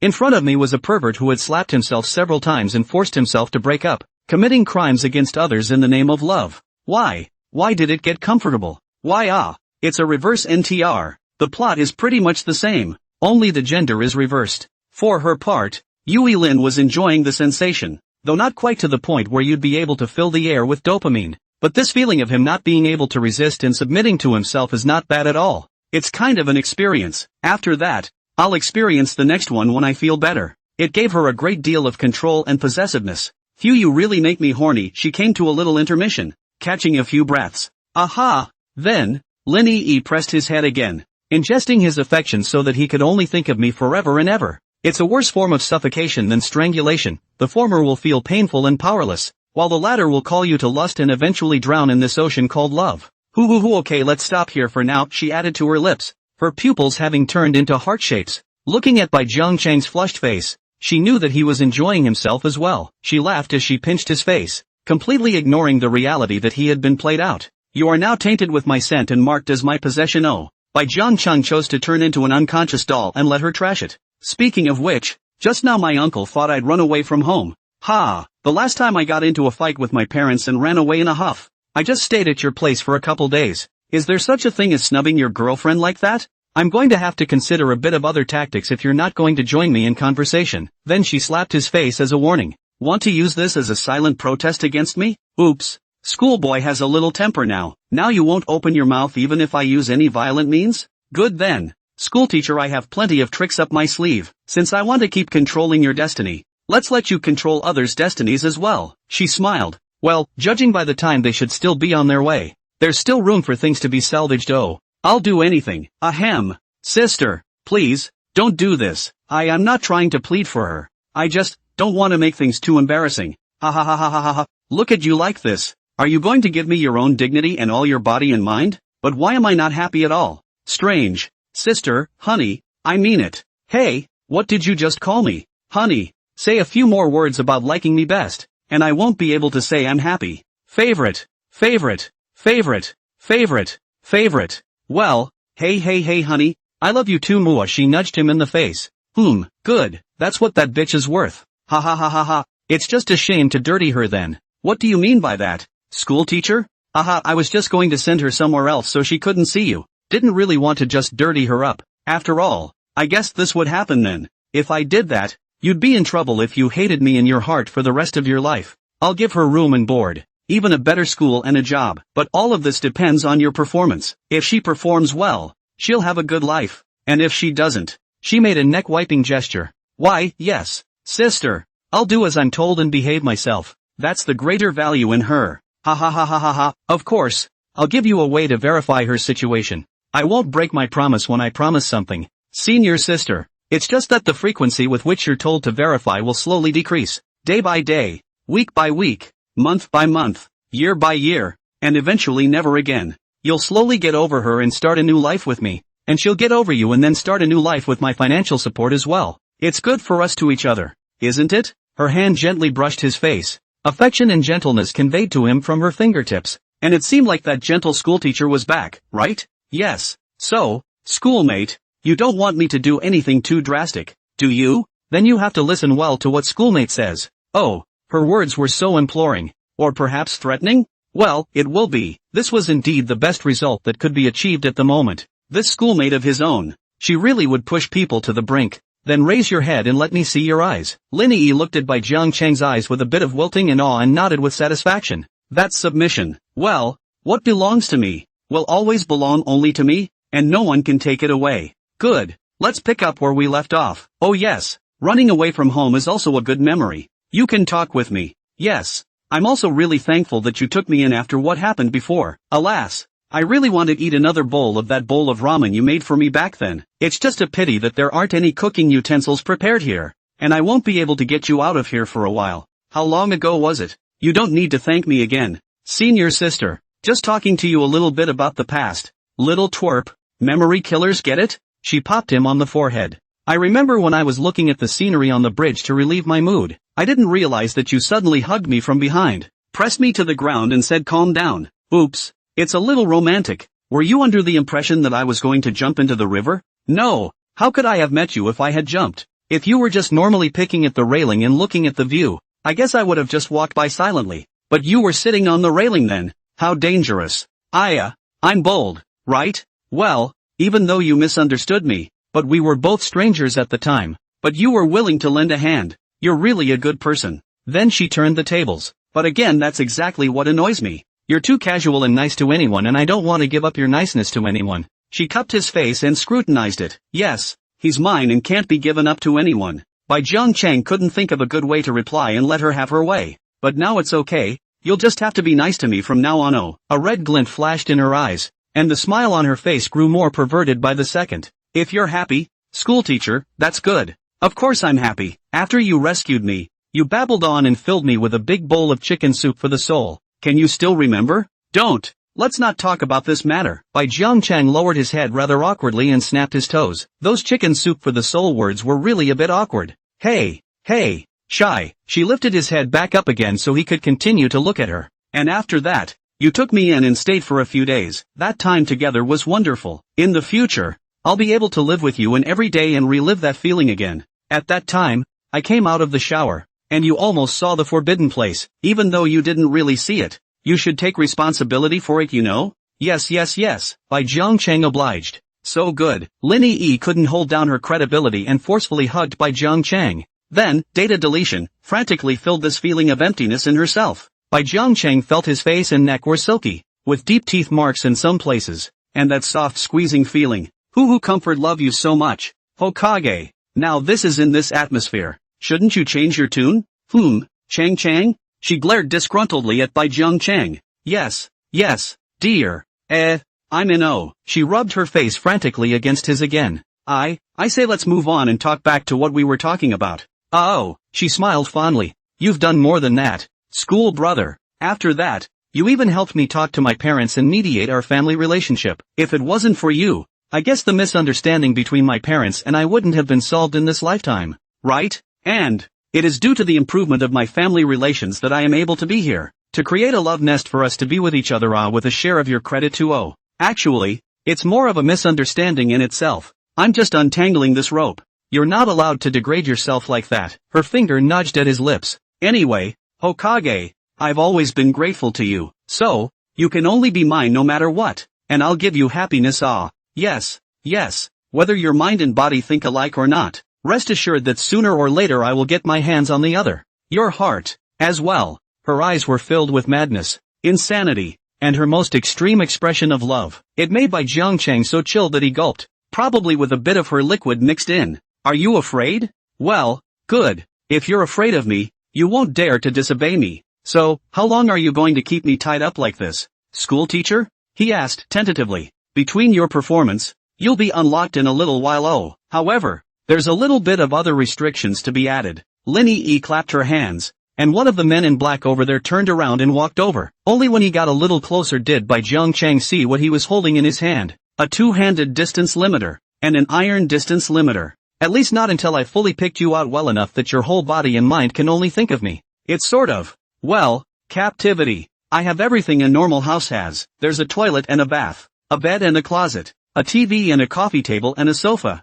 I'll give you anything you need. Anything else? The point isn't in all this. Oh, there's a computer and a game console. But you can only play single-player games and I've set you up with no internet access. It's nice to play a two-player game with me, right? It is really comprehensive. By Jiangqing for a moment actually do not know how to refute. See how you still don't want to? Really, what else don't I have for you? Oh, there is one thing. Personal freedom. Do you want it or not? Senior sister, can't we just be a normal couple? There's no need to get into all this imprisonment and stuff. I'd love to, but there's already a precedent of failure. And you're getting hooked up with someone else. Besides, since when did you think you had the right to say no? And don't you forget, I still have the little bitch. Okay, well, actually, if you don't care about her, don't I threaten you? You're just as gentle with anyone so I can hold you. Doesn't that count as an advantage? It counts, but not with me. I only want you to be gentle with me alone. So, I'll be here to slowly reform you so that you'll learn the error of your ways. So, how are you going to transform me? He asked weakly. Cut off your contact with the outside world. And then step by step, you'll only think about me. As for more, I don't want to use it. So don't force me to. She greeted and the man in black came over and untied the ropes from Bai Jiangcheng's body, which made him feel somewhat better. He moved his aching elbows. This feeling of being unbound was so comfortable, and the man in black kept a wary eye on him, as if he was on guard against him doing some kind of act. Enough activity? Cuffed then. The feeling of freedom wasn't enjoyed for long, and soon they were cuffed again. Well, at least the range of motion is a little greater. Well, let's just talk somewhere else. Come on, the sofa. Let's see if it's soft. After handing the key to Lin Yi, the man in black retreated back. Bai Jiangcheng obediently came to the sofa, and the sound of the iron distance limiter dragging on the floor clattered pleasantly. I don't know how long I was sitting there myself, but when I stood up I almost blacked out and my feet were numb. The sofa was a bit more comfortable, so at least his butt didn't have to suffer on the bench. He looked at Lin Yi again. Why did he feel that the way she looked at him was a bit strange? She took one step forward with a sickly grin on her face like she was up to something. You, schoolteacher, you're meant to sit properly and talk to me, right? He shifted his position slightly. Oh, sure, it's just, aren't you a little too rigid about the concept of sitting? What do you mean? Hey, she pounced, forcing his down. Well, that's not a bad way to talk. Come on, mouth-to-mouth chat. She leaned her head up. Sicko has three major desires: possessiveness, control, and star reign. And now that Yui Lin's first two desires have been fulfilled, it's time to... No, there's one more thing. They say you can't work until you've had enough to eat, right? As for chatting, well, it really is just plain old chatting, just in a bit of a special position. Miss, it's mealtime. The black-clothed man brought in the dinner plates and then quickly retreated. It's already time for dinner? Ouch. In here, it's almost time to lose track of time. Bai Jiangcheng's eyes were lifeless, spitting out his tongue, looking already as if he had been drained of his yang qi. Fragrant. I remember before you accompanied me out to go around, dinner was eaten at this place, and you said that this place's spicy tipsy chicken was quite good. Now, I've brought it to you. The food on the plate was steaming, and the aroma gradually spread out, straight to Bai Jiangcheng's nasal cavity drilling, so that he could not help but gulp. Hungry indeed. I don't know how long I've been sitting in that chair, and I haven't even taken a bite of food. Hey, hurry up and sit up. Don't pretend to be dead. You're just dead. I'll be while it's hot. Yes. She patted Bai Jiangcheng's incognito. 9. So anticlimactic. Oh. Yes. This gave Bai Jiangcheng a jolt of fear and sat up in a flash, looking at the plate of straight-up aroma of spicy pointed chicken, and the white rice on the side. Just eat it. Cannot even dare to think of how relieving. Looking at Bai Jiangcheng, whose eyes were straight, Lin Yi couldn't help but smile. Look at you. You must be starving. You even took your chopsticks and fed it to me earlier. What a wonderful memory. That's what you asked me to do, isn't it? Did it turn out any different? Well, you fed me before. Now it's my turn to feed you. However, she picked up a piece of meat but ate it into her own mouth. But soon Bai Jiangcheng knew what was going on. Hey, what are you doing? Senior sister. Lin Yi leaned her head over. The words were slurred with food in his mouth. Then, she kissed up, and then pushed it in with a she cast. Oh, so you think the flavor is too bland and you want to put a little seasoning on Bai Jiangcheng, right? Oh my god. Where can I find such a sweet schoolmate? It's just that it's really a hotbed of disease transmission. So if the reader's girlfriend is so fucked up, please be sure to say no. Well, the meal was enjoyed in a rather bizarre way. Honestly, the flavor of the pointed chicken was watered down by her, and Bai Jiangcheng ate it in a very uncomfortable way, and a little nauseous, wanting to throw up, but certainly not showing it. Lin Yi wiped her mouth rather elegantly, then brought him a piece of paper to wipe it with. Hey, schoolboy, we're pretty sweet right now, aren't we? Bai Jiangcheng passively accepted, spitting out words he didn't even want to spit out. Beep beep, her cell phone rang. Hello? What's up? Oh, good. She put the phone down again. The man is in place. You don't want to know exactly what location. All is safe. Oh, good. Really? The sweet atmosphere just after dinner is broken, she said in a no-nonsense manner. Wouldn't it be fine to make it again? Don't be angry. Senior sister. Good. Alright, the meal is finished. So schoolmarm will play with you for a while. She stroked his head, looking much more emotionally stable now. I remember you had your heart set on something called PS5 before? I can't figure this stuff out. Check it out. What? Where? Where? Ha, she laughed softly a few times. The tiny schoolboy was so easy to pin down. Not over there, she pointed. Holy shit, Bai Zhengcheng's eyes were glowing, and his legs and feet unconsciously moved. 1 step, 2 steps. He took a stride that was more than just a run to the console. It was filled with a rhythm of freedom. Of course, we all know from the previous article that there is an iron distance limiter on his feet. This idiot, too excited to forget. Then unsurprisingly, he tripped and fell. Linny E forced a smile and walked over to help him up. TSK, TSK, TSK, did you even forget that you're still chained to your feet? Schoolboy's such an idiot. It hurts, Bai Zhengcheng wailed. Ha, even if you act pathetic now, I'm not going to be merciful in a while. What do you mean? Well, didn't really understand what she was saying, but at least the PS5 is still good and fun. It's just that, schoolteacher, she keeps smiling and looking at herself and doesn't play with herself. Inexplicably gutted. Schoolmarm? Aren't you going to play alone? Oh, thanks for asking. I'll play later. You are going to play the game, aren't you? She smiled and didn't say anything. Then she picked up her cell phone and glanced at the time on it. It's about time then. Time to wash up. The man in black pushed the door open and walked out, closing it again, and now it was just the two of them. And Bai Zhengcheng looked at Linny E uneasily. Now get naked and go get yourself cleaned up. Her tone was full of coercion, and she pointed to a glass room not far away. Transparent and looking like a bathroom? Do you want to recuse yourself, senior sister? Strip. But look at me with these. Linny E took out the key from the indescribable place and unlocked his distance limiter. Anyway, forgive me if you can't run away. Now is there any argument? Okay. Would the world really be so smart as to make the walls of the bathroom glass? That would be quite a bath. But now Hakuya Isumi had to face such a dilemma. Linny E's eyes were looking straight at his side, which made her embarrassed. To bathe under the gaze of others. She doesn't even bother to put on a front. Doesn't even bother to peek through the doorway and look directly at it in the light of day. Are you really not going to stop your knocking? Lin, you've just gotten together and you're playing so hard to get? Well, leave more descriptions of washing up to the imagination of the reader, or the group can just give me a deduction of 1 so I can go get my little pudding. Why didn't you watch when I was in the shower earlier? Still skimming my head. Linny E came out after washing. Her whole body was wrapped in a bath towel, seemingly covering up the key parts, but actually this hidden feeling was even better. Incidentally, Linny E only prepared a bath towel due to her limited funds, and she hid Bai Zhengcheng's clothes. So, got it? Gee, it's a good thing the place is equipped with a heating system. The water dripping from her body was dripping onto the ground. If she had been more perverted, would she have asked Bai Zhengcheng to add it? Stiff upper lip? Not talking? Not looking at me?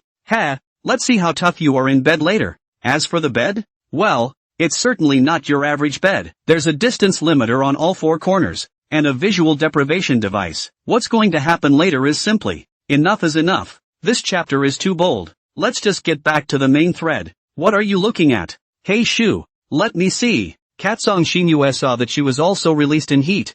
Chi Wenshan ignored herself and kept looking at her cell phone, which couldn't help but arouse her curiosity. So then she simply wrapped her arms around his neck to see what he was doing. Seeing her like this, Chi Wenshan turned off this novel with a quick eye. After all, this text was still too early for Song Xinyue. What follows is nothing more than picking at the senses. Whenever you make a mistake, you beat it, and then the night starts to squeeze, and the protagonist lives in a small dark room without knowing what day or night it is, under the despair and resistance brought about by pain and captivity, and the crushing pressure of endless pleasures at night. Gradually, he couldn't leave Linny E, could only think of her, and completely evilly degenerated into her possession. In the end, they are finally reunited and become a sweet couple in the eyes of outsiders, which is also a good ending. Are there any readers out there with itchy hands reading this? I've given a lot of little story hints in there. Want to try actually writing a longer version of the Six Sister Forced Love with my idea? It's a must-read. This Chi Wenshan had to lament that there were more differences between people than there were between people and dogs. He felt that the sickly Zhao in this story was completely using the male lead as a star rage. A little too perverted. Compared to the sickly Zhao in this story, Song Xinyue was simply a pure and gentle little llama. Especially when it's a juicing girl, averaging 2 or 3 times a night, with the hero drugged when he can't. Breaks are impossible, and all of them are strong. In contrast, Song Xinyue wanted him twice a week on average, and each time he also had to make love to him, using all sorts of means to attract himself, and see that it did not work and came to negotiate. Why is the topic a bit off? We're talking about fangirls. It is said that goods are better than goods, and now that people are better than people, Qi Wenshan can feel the goodness of Song Xinyue even more. Never beat him, and the restriction of personal freedom is not very serious, but that's actually fiction. Reality can't really have such sick people, can it? I guess. Anyway, don't look at it now. In case the plot in it is seen by Song Xinyue and he thinks he likes this kind of behavior and then it's not good if she imitates it. Oops. Nothing to see here. He quickly switched to Site B and pretended he was swiping through videos. Are you taking me for a fool? Humph. Murphy. Are you watching some girl dance hot? Chatting with another girl? What an abomination. She pinched his face. Her tone was also quite gentle, completely like a joke. It seems that Qi Wenshan has cured her disease to a certain extent, right? No such thing. All the florals on the internet are fake. Only your love for me is real and everlasting. Ow. It was fine if he didn't say anything. But as soon as he did, Song Xinyue pinched harder and harder. The more you play it off like that, the more I think you have something in mind. Ha! It's really not a ghost. It's all true. So tell me, why is it that I'm trying so hard to unleash my femininity and you won't even look at me? She hugged a little tighter. Just reading a novel. Got a little carried away. Well, why don't you bring it out? And I'll see what kind of novel it is. Here, after clicking in, he found a random book. As long as it wasn't the one from earlier anyway. That's it. Ah, hooked your soul too. Ha, you guy. Obviously my private property. Look at me more. Fine. I'll stop playing with my phone, okay? Song Xinyue raised her eyebrows. That's right. It's still early for bed. Do you want us to play some games? What? It's not supposed to be anything immodest. Is it? Is there such a thing as immodesty in the games of those who love each other? Humph. The cat is angry. If you don't play this game, the cat is going to want you. She puckered her mouth and frowned at him as a threat. Okay. So tell me what game instead. Ha. She pulled out her cell phone and found the dusty website. Eden Games. The words just fell. Qi Wenshan was like petrified. This, the game that wasn't carried out to completion before. Let's continue it now. Oh, there won't be any annoying guys coming over to bother us this time. Meow. She rubbed against Qi Wenshan. Alas, can't you escape after all? Come on. He helplessly stroked her cat ears, and Song Xinyue was suddenly jolted. Yikes, don't touch such a sip and dare part of me. A fake headdress and you're pretending it's real. Qi Wenshan intensified the situation and pinched. Bugger. Do you know I'm role-playing tonight? Of course I have to be in character. Meow. Alright. Hurry up if you want to play. Aha, well then. Start. She pointed the ends of the phone at each other, and then a start button appeared in the center of the phone. So, who's going to press first? You do it. Well, then good. You're ready to be punished. Ha. The lights began to flicker between the two, eventually stopping on the girl's side. Congratulations to Song Xinyue, taking 1 blood. Ha, damn it. Ugh. Okay. Truth or dare? Well, just mean it. Good. Qi Wenshan clicked on truthfulness, and based on the randomized results, the question to be asked to Song Xinyue was, everything below is encrypted. The author will give a translation in the paragraph comments. Or you can read the harmonies. What didn't you like about Pile Square when you sat with him on the window? Coming up with an extremely shameful question. This could put Song Xinyue in a difficult position. Her small face reddened and her small hands rubbed the corners of her clothes. Of course, this kind of problem shame is mutual. Qi Wenshan also blushed, but he also quite wanted to hear the other party's opinion, so that he could improve. Now that neither of them are smiling, whose face has the smile transferred to? Who is giggling at the screen in front of them? I won't say. I don't suppose you'd be offended if I said that. Would you? Definitely not. Just tell me. Give me some advice or something. I'm also, good at improving that aspect, right? Then I'll, even though I brought it up. This game is really shy. The cat ears on her head seemed to move, and Qi Wenshan felt that this should be an illusion. I'll say it. Let's hear it in the next chapter. Well, that is, Nin and Nest yesterday's service. Broad or not? Duo Han Nest get love name or something. Or, yell a few more times that kind of bitchy, misguided vocabulary, you know? Well, I can understand if you say term of endearment, but a misplaced vocabulary. That one's not so good, is it? Chi Wunshan scratched his head. Now it's really, is this something to talk about? I'm sorry. Well, everyone has their own unspoken pet peeves. The idea that paint is a window dressing compromise is naturally magnified. Well, okay, I get it. Or, you can also shout more shibboleth vocabulary. Well, shade dishes can hook up the star rain to come also can sit more comfortable. Well, don't just I let a person scream or something. Song Xinyue's face was so red that it looked like it was dripping blood. Really? It's so shameful to play this game. I would have never paid attention to this before. Well, thanks for your input now. Well, ha ha ha ha ha ha ha. This whole thing is kind of like a postpartum service. Do you want to say it's so graphically hey, it's obviously such a sexy, difficult thing to say Chi Wunshan's blush was not much better than hers. The sun says, still do less, problems, still hand in less, homework, still pay out less rations, tuition. The atmosphere became more and more ambiguous, and it felt like astringency was permeating the air, hooking both of them. Alright, move on. Her cat-eared headdress seemed to move again, and she scratched her face, a little embarrassed. You press it this time. Good. Chi Wunshan clicked the start button. The lights began to flicker up on both sides and eventually stopped to Chi Wunshan's side. Congratulations. This crappy system shouldn't draw whoever presses it. If you're not lucky, don't blame it on someone else's system. Ho ho ho. Hurry up and choose. I can't wait. Ugh. A dare then. Good. Then it's time to start smoking. The boy is drowning and needs artificial respiration. After he's rescued, the girls will have to make sure he's okay by removing different parts of his body.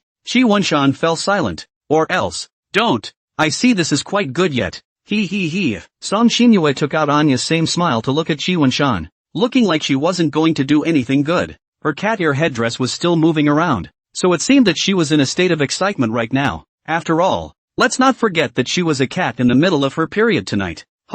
You sure moved your cat ear headdress just now. It's hard to grow on it, isn't it? Hey, it's actually motorized law. I'm human. I don't have much magic to turn myself into a cat girl, so don't even think about it. Okay.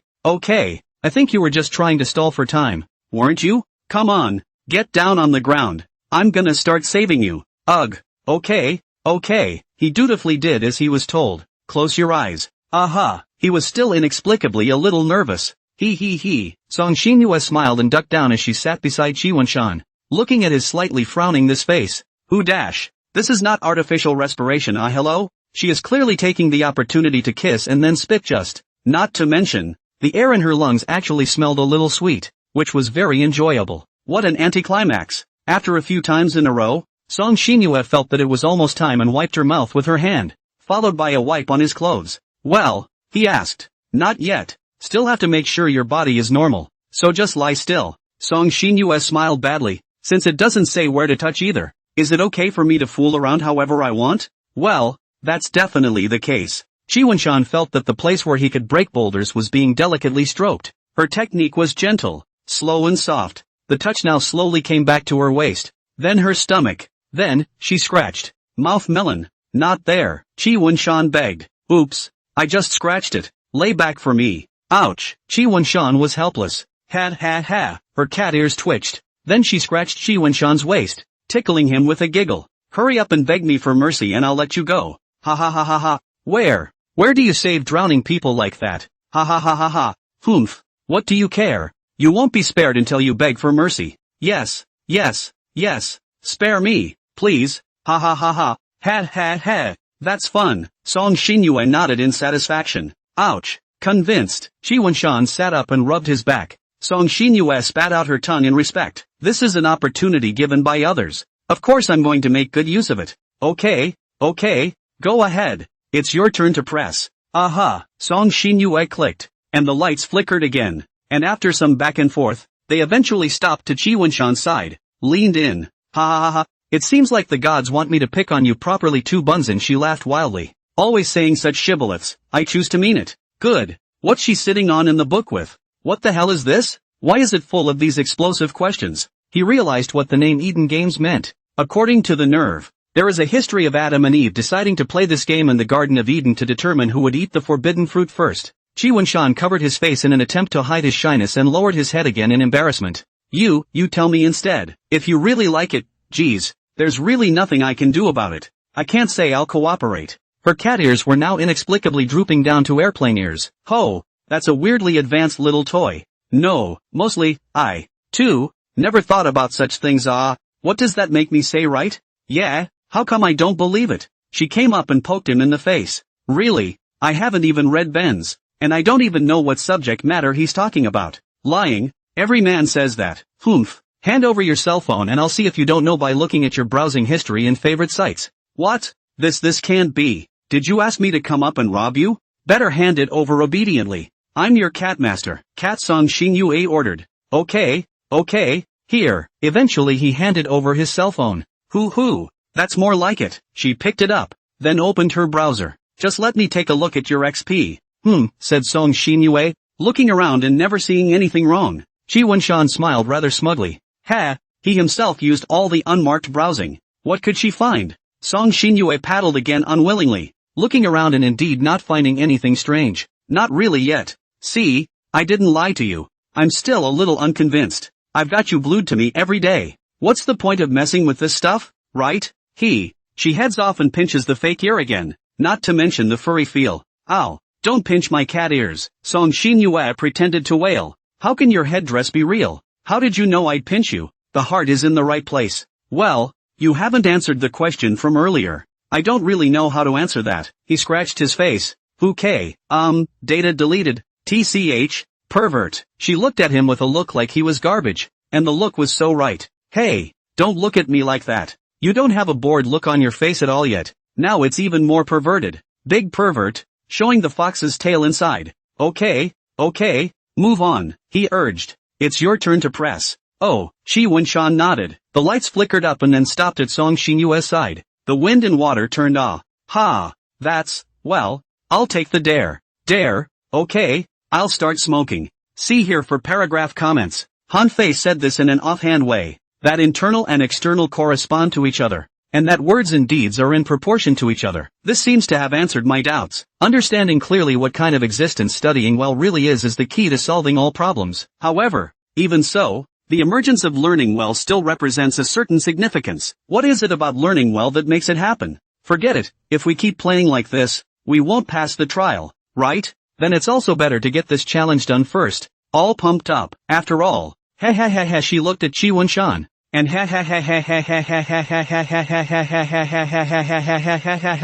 I'd like to do that too, she charted. Shin Yue, calm down. This is a game. It's not like it has any coercive power to force you to carry out the punishment, right? Chi Wunshan shifted his position. But wouldn't that be cheating? That's not right behavior. Fumiyama, I don't want you to hate me yet. She leaned in relentlessly. Xinue, you calm down. If you really do this, I'll be locked up in a small darkroom. Facing the gradually approaching Song Shin Yue, Chi Wunshan was already unable to retreat, and could only be forced to brace his hands behind him. I'm obviously a cat in heat tonight. How can I calm down? Even if I go into the darkroom, it's okay, I'll stay with you. I have a problem with that. Well, don't move. Let me finish my dare. Song Shin Yue's head was getting closer and closer, and her scent was getting clearer and clearer. It was still the same flavor that was so desirable, and Chi Wunshan's body dried up. See here for paragraph comments. We have to face the very embarrassing fact that, in this way, it seems that the meaning of life occurs because of what? General George S. Patton once mentioned that by accepting a challenge, one can enjoy the joy of victory. It's a short statement, but one that comes to mind. Generally speaking, we must all be sure to give it careful consideration. That being the case, right now, it's very, very important to address the question of the meaning of life. Then she blew into his ear again. Hot and disturbing. Then, Song Shin Yue's red lips slightly opened and spoke. Wunshan, I love you all the time, because I am so enamored with you. I will absolutely not let you escape my heart. The exhalation brought about by each word seemed to make Chi Wunshan's heart skip an extra beat. This even the Tang monk had to move his mortal heart a little. Well, the dare is over. Unexpectedly, this Song Shin Yue guy suddenly twisted Chi Wunshan's head over and kissed him. No matter what, she had to kiss first. Ryoji, separation. Looking at each other's faces, which looked like they were dripping blood, both licked their somewhat dry lips. Perhaps there was a bit of reminiscing involved as well? Aren't you afraid that saying something like that won't pass the trial? Then it's okay for me to say that, isn't it? She looked him in the eye and came up with a tilt of the head. That's pretty sweet of you. He couldn't help but reach out and pinch her face, which made it even redder yet. I could be a little more snug. Then she pressed her ear up, being attentive in the physical sense. It's really easy to get your heart pumping. Just a little physical contact with you and a few flirtatious words, and you're all over the place. She listened rather mesmerized, feeling the sound of her lover's heart beating more for her. It was so satisfying, knowing that I'm easy to pin down. Don't tease me all the time, or else my little heart really can't take it. Don't you like the feel of it? She tilted her head up to look at him, her eyes still blinking.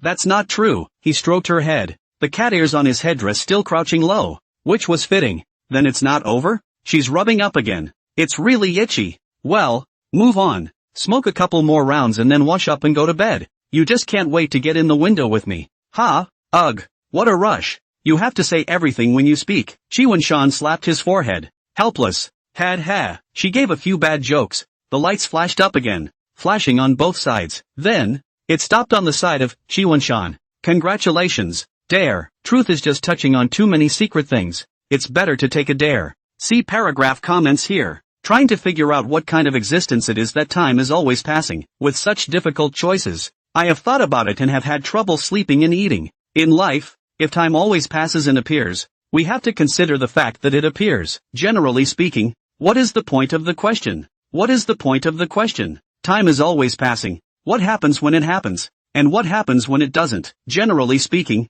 we have to be sure to consider the fact that it has occurred. What is the point? Why does the passage of time happen? Abraham Lincoln, in an offhand way, said that the number of years you live is nothing. What matters is how you spend them. It's a short quote, but it makes me think. Knock, knock, knock, knock, knock, knock, knock, knock, knock, knock, knock, knock, knock, knock, knock, knock, knock, knock, knock, knock. No, Shinue, you calm down. Don't.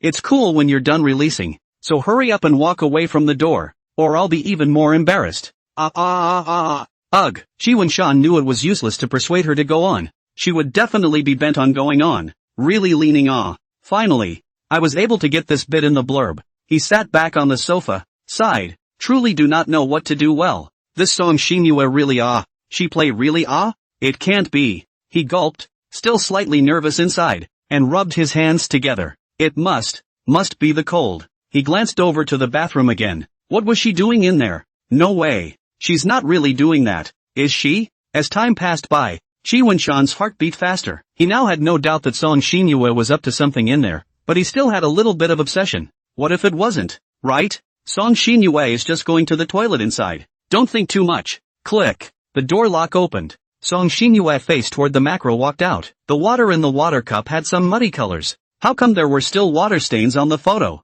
Chi Wen-shan looked at her incredulously. Ahem. Don't keep staring at me Song Shinue skimmed her head. Embarrassed. She sat back down on the couch and put her glass of water on the coffee table and pushed it toward him again. Here. Water of love. Drink. She was literally about to transform into a Steenyheim right now. Something that usually only happened to her when she was sex. Looking at the cup of water of love in front of him, Chi Wen-shan's heart is a burst of numbness.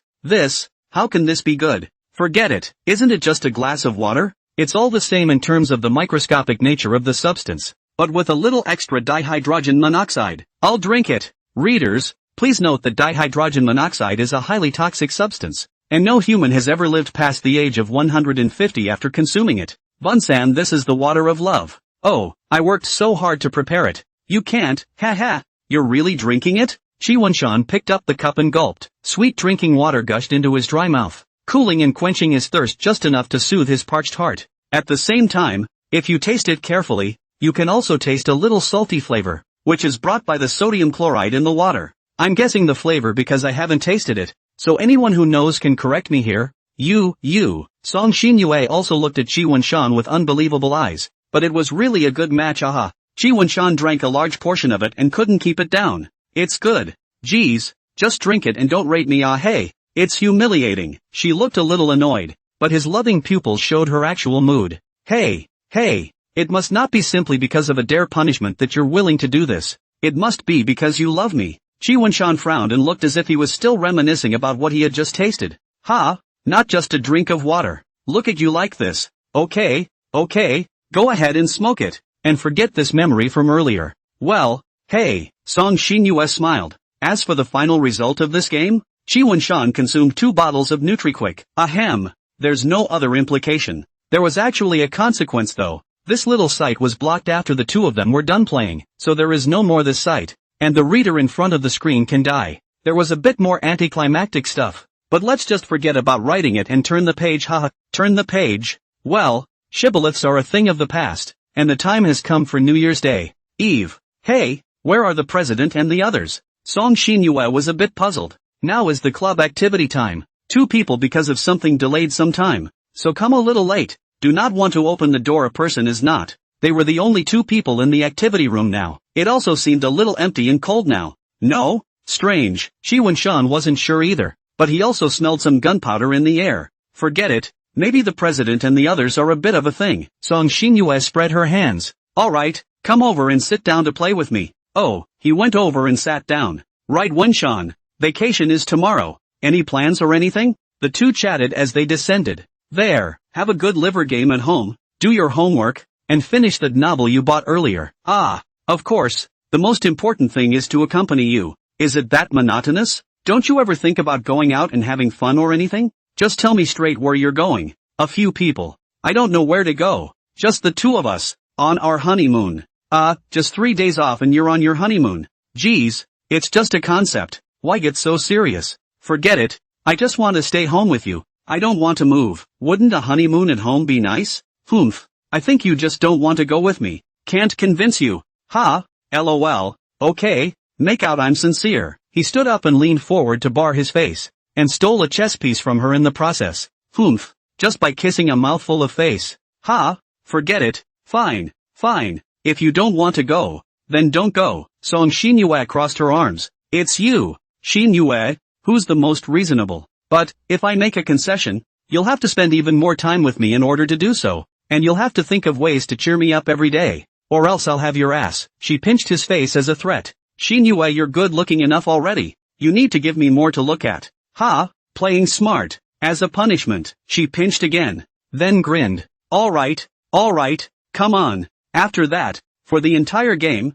Song Xinyue did not have one of her own pieces disappear this matter. Shi Wenshan also won. This is called the art of war, the way of trickery. Ouch. Just as Song Xinyue wanted to continue, the door to the club's activity room was pushed open. The president and his party walked in with their heads hanging down. What's wrong, president? What took you so long? Did something happen? Goo, don't mention it. A few of us were playing Soviet-Russian roulette, and it turned out that the final winner was about to be decided. When the human teacher on duty heard the commotion, came up to admonish us, and took us all away. Soviet-Russian roulette? What kind of game is that? A Soviet table game? It's taking a revolver and then a couple of guys take turns shooting themselves in the head to see who sends it to the end. Ha! Such a dangerous game? Then no wonder you guys got caught. President, it's really fortunate that there were no casualties. Schoolgirl, we are holding a fake gun. How can there be a real gun? It's just a small toy that can hear a sound, but it's quite exciting. I wonder if any of our readers have played it. May I see it? Confiscated. The president scratched his head. Ouch. Not only did they deduct a whole bunch of our club stuff, saying they were going to review it, but in the end they definitely didn't return it, and we're definitely going to have to deduct our activity funds for next month as well. What bad luck. I said I didn't see that little crocodile coming in today. Did you confiscate even that? Well, crying. That one took me all night to remodel. It just left me. Okay, don't get your wine on there. If you hadn't gotten into all that weird stuff, would Mr. Human have confiscated it? I also want to do something new and exciting. Originally, our club was on the decline. Last year we only recruited 2 younger siblings, and this year we don't even have any. If this keeps up, there will be fewer and fewer people, and it'll be the end if it's classified as a hollowed-out club. I took over this position from my former senior sister. I can't live up to this responsibility. The president's eyes were full of perseverance as he spoke. He took another look at the Shi Wenshan duo, again as if he was about to trust in the wisdom of posterity. What's not going downhill for any of us self-organized societies? It's quite normal. Okay, just close it up and come over and play something else. Ugh, the president sighed helplessly. No wonder I smelled a smell of gunpowder when I came in. Shi Wenshan muttered. What is that toy anyway? I'm kind of curious. It's just a toy revolver wearing a firing pin and gunpowder. Every time you pull the trigger, the firing pin hits it and makes a loud noise. But there are no bullets. And if there were, then it wouldn't be a toy. Is it like a firecracker? It's a bit of a difference. So you'll just have to interpret it that way. Speaking of which, it's a new year tomorrow too.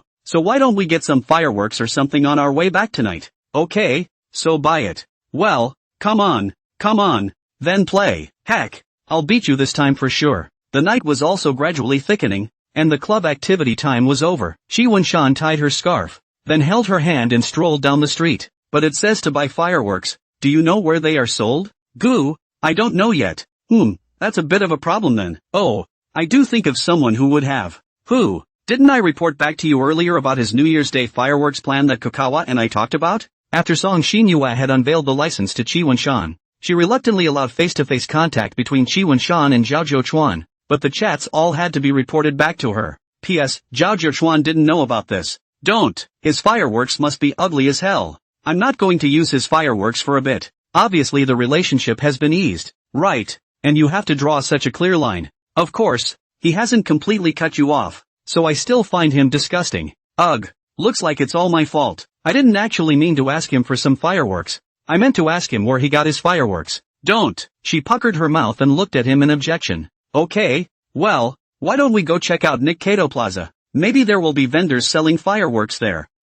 It's a bit far though, isn't it? Why don't we just eat out tonight? Saves us having to go home and cook. Too. Okay, so where to eat? Just go around the night market and get some random snacks. Okay, let's go then. The night market happens to be not too far away. Aha, Song Xinyue pulled his hand a little tighter, just looking at the shadow of the night market. The fragrance as if it could already be smelled. Hooking the taste buds of people cannot help but secrete saliva. If there is anything that is a true human instinct, it must be to collect the energy needed for genes and to pass them on. Speaking human is dry rice and shibboleths, and it's really the same for all creatures. Shibuya definitely can't get it right now, so that leaves dry rice as an option. I can smell it from afar yet. Hungry, her stomach rumbled. I told you not to eat so little for lunch. Now you're hungry.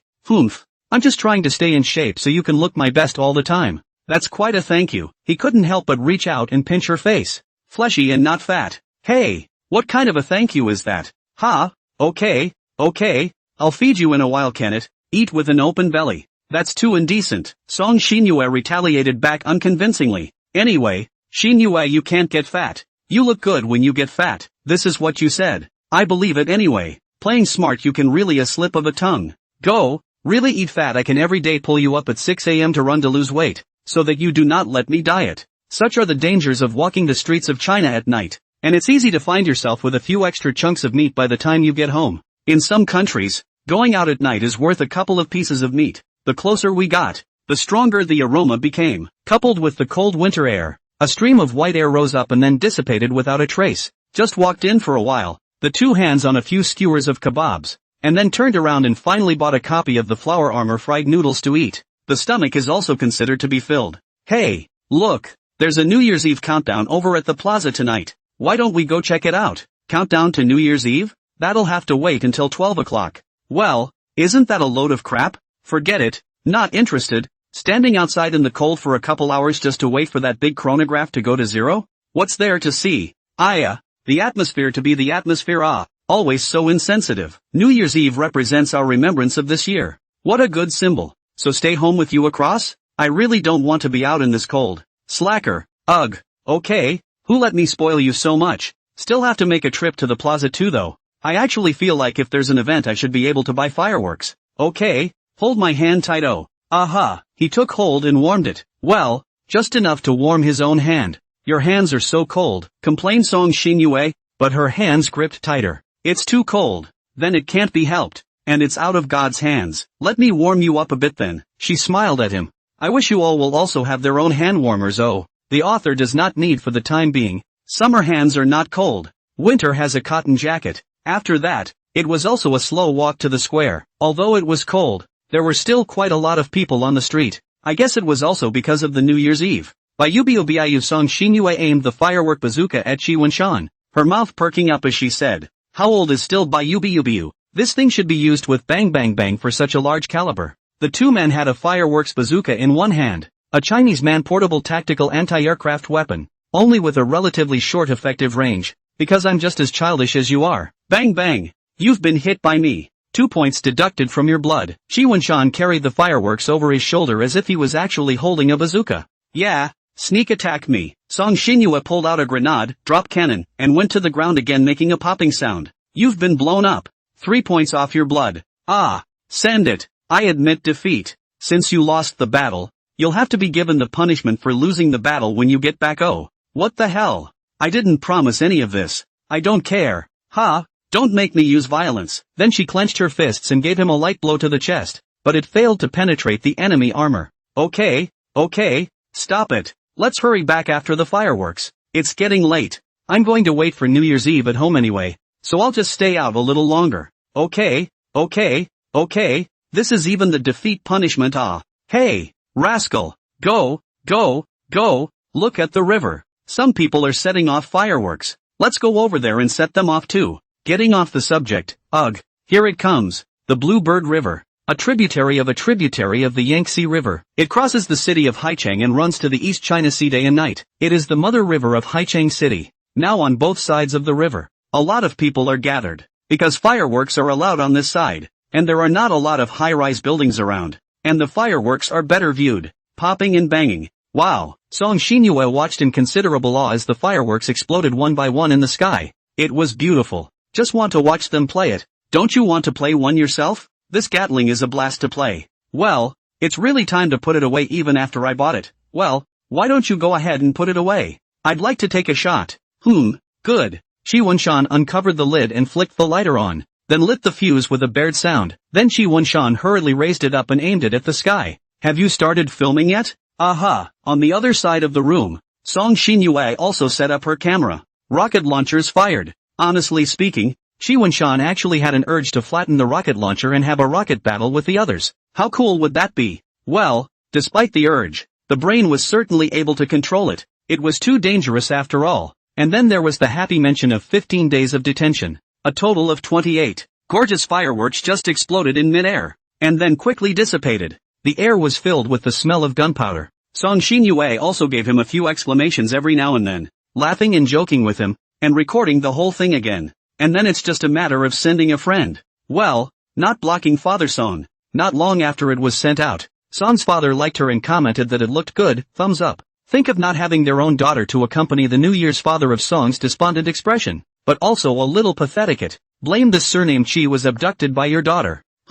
What are you posting? Circle of friends. Ah, such a nice view. Of course I have to share it. Ha? What? Blocked your dad? Why are you blocking him? I just wanted him to see it. Look. He even commented on it. Well, look, ugh. Well, there was no room for redemption. And Shi Wunshan was chagrined that he hadn't been able to stop Song Shinyue. He came to dinner last time and unleashed his goodwill on you. Why do you have to be so afraid of him? It's a reaction that's ingrained in the DNA. Ha ha ha ha ha ha. Not so much. Okay, I'm done with mine. It's your turn to do yours. Ha, why don't you do it? It looks fine to me. Is this your fear of firecrackers? Shi Wunshan looked at her. No, nonsense. It's just a firework. What's there to be afraid of, right? Ah ha ha. She scratched her head. Then come and put it on. He handed it to her. Well, Song Shinyue squirmed, hesitant to take it. Then this is always fine. I'll hold it with you and put it together? Well, that's a good idea too, but it's not really because I'm afraid to set off the firecrackers. Oh, well, I just want to do it with you. I believe it. Come to the rail. Aha. You hold it. Shi Wunshan handed her the bazooka and told her to hold it well, then uncovered the front and took out a lighter to light it. Wah. It's catching, Song Shinyue exclaimed strangely. It's fine. It's not like it can burn you. Shi Wunshan hurriedly joined her in holding the bazooka. I'm just a little worried. It's not going to have a lot of recoil, is it? When she was a child, when she set off the cannons, they were lit by Song's father and then set off with the tiny her, accompanied by her father, so naturally she would not be afraid. Now, she's putting it on again with the man she's going to be with for the rest of her life. And what about the courage it takes to have him around? Don't worry, it's very small. You're doing this because you haven't played it before and you're getting fearful of the unknown. I've got you. Well, thank you Fumiyama-la, love you. The two of them smiled at each other, and there were fireworks to embellish the romance between the two of them. Beautiful yet. It's a good thing that both of them have their hands on the fireworks, and they don't have time to make a video. Otherwise, if Song's father saw this, he would have to listen to half an hour of his daughter's pouting voice to get over it. Kukawa-san? Oops. What a coincidence you're here for the fireworks too. Aya, it's you. Ha ha, It's not a new year soon, so take advantage of the atmosphere and come out to set them off. Zhao Zhouchuan showed her this huge pile of fireworks he had. So, do you mind if I join you guys too? Yeah, no problem. Come on, come along and welcome the new year. Thanks then. Her voice was sweet and her smile was as beautiful as the fireworks. Uncle Wang, why hasn't that stupid teacher come yet? Song Duo looked at the video her sister had sent and was upset. She also wanted to set off fireworks. Lots and lots of them. Especially when it's rewarded that mongrel tutor with the chance to put it with her. And it's not even early enough. He says it's on its way and will be here soon. If you can't wait, miss, you might as well put a few on. Forget it, it's better to wait for him to come over. Song Duo felt like grass was growing on her head. Now, there are explosions ringing out everywhere in the city of Haikao. And the whole city is shrouded in a festive atmosphere again to go. 29 rings, this pyrotechnic tube actually gives an extra round. Blood money. Woohoo! Fun, right? Qi Wunshan asked. Aha, Song Xinyue nodded, but in reality, she wasn't looking at the fireworks at all, but had been looking at his face instead. This little fireworks or just go home and set them off. Look at you, your face is red. It's freezing. Let's go. Go home. Ha, oh, Song Xinyue rubbed her face. Well, it was indeed a bit cold then. It's good to warm you up. He pressed his hand against it and the two of them smiled at each other. Your hands are cold too, aren't they? And you're talking about warming my face. She pressed her hand to his again. And you guys are still playing on the condom apart from here. Dislike me? Not oh, nasty. That makes it even more serious, doesn't it? You're pretending you don't know anymore. Put it down. How else are you going to hold my hand? Aha, and also all the way back down the block again. Well, this little firework is kind of fun, too. I prefer to call this thing little bared. Presumably the upper part of a stick is filled with a layer of some substance that can be bared. When it's lit, it bubbles out. Well, it's gone. The thing wasn't very long, though. It burned for a while and then went out. Well, go upstairs. The fireworks are all done too. Wait until New Year's Eve. Then the sky will really be full of stars then. You'll have to come out with me then. Sure. He stroked her head. Qi Wunshan naturally accompanied her. But I won't be able to write it out. Or after the end. I'll put some of the scenes that I couldn't write in time into the extras. Forget it. I'll put it in the afterward. Click. Up the stairs. Opened the door. The head of the house. Although no one is not much smoke. But at least it is to be warmer than the outside is to be much. Qi Wunshan hung up his clothes and changed his shoes. Then rubbed his hands again. It couldn't be helped. The day was just too cold. Even holding her hand tightly it was still cold. But that's a thing of the past. The electric heater that I've been mentioning is now installed. Phew, so cold so cold. The two huddled next to the electric heater, leaning against each other for warmth. I'll get another blanket? Aha. Here, come and drape yourself. Both of them went to snuggle into the small environment created by the blanket. Cold feet too. Come on, lift your thighs up a bit. I'm going to reach in and warm them up. Yes.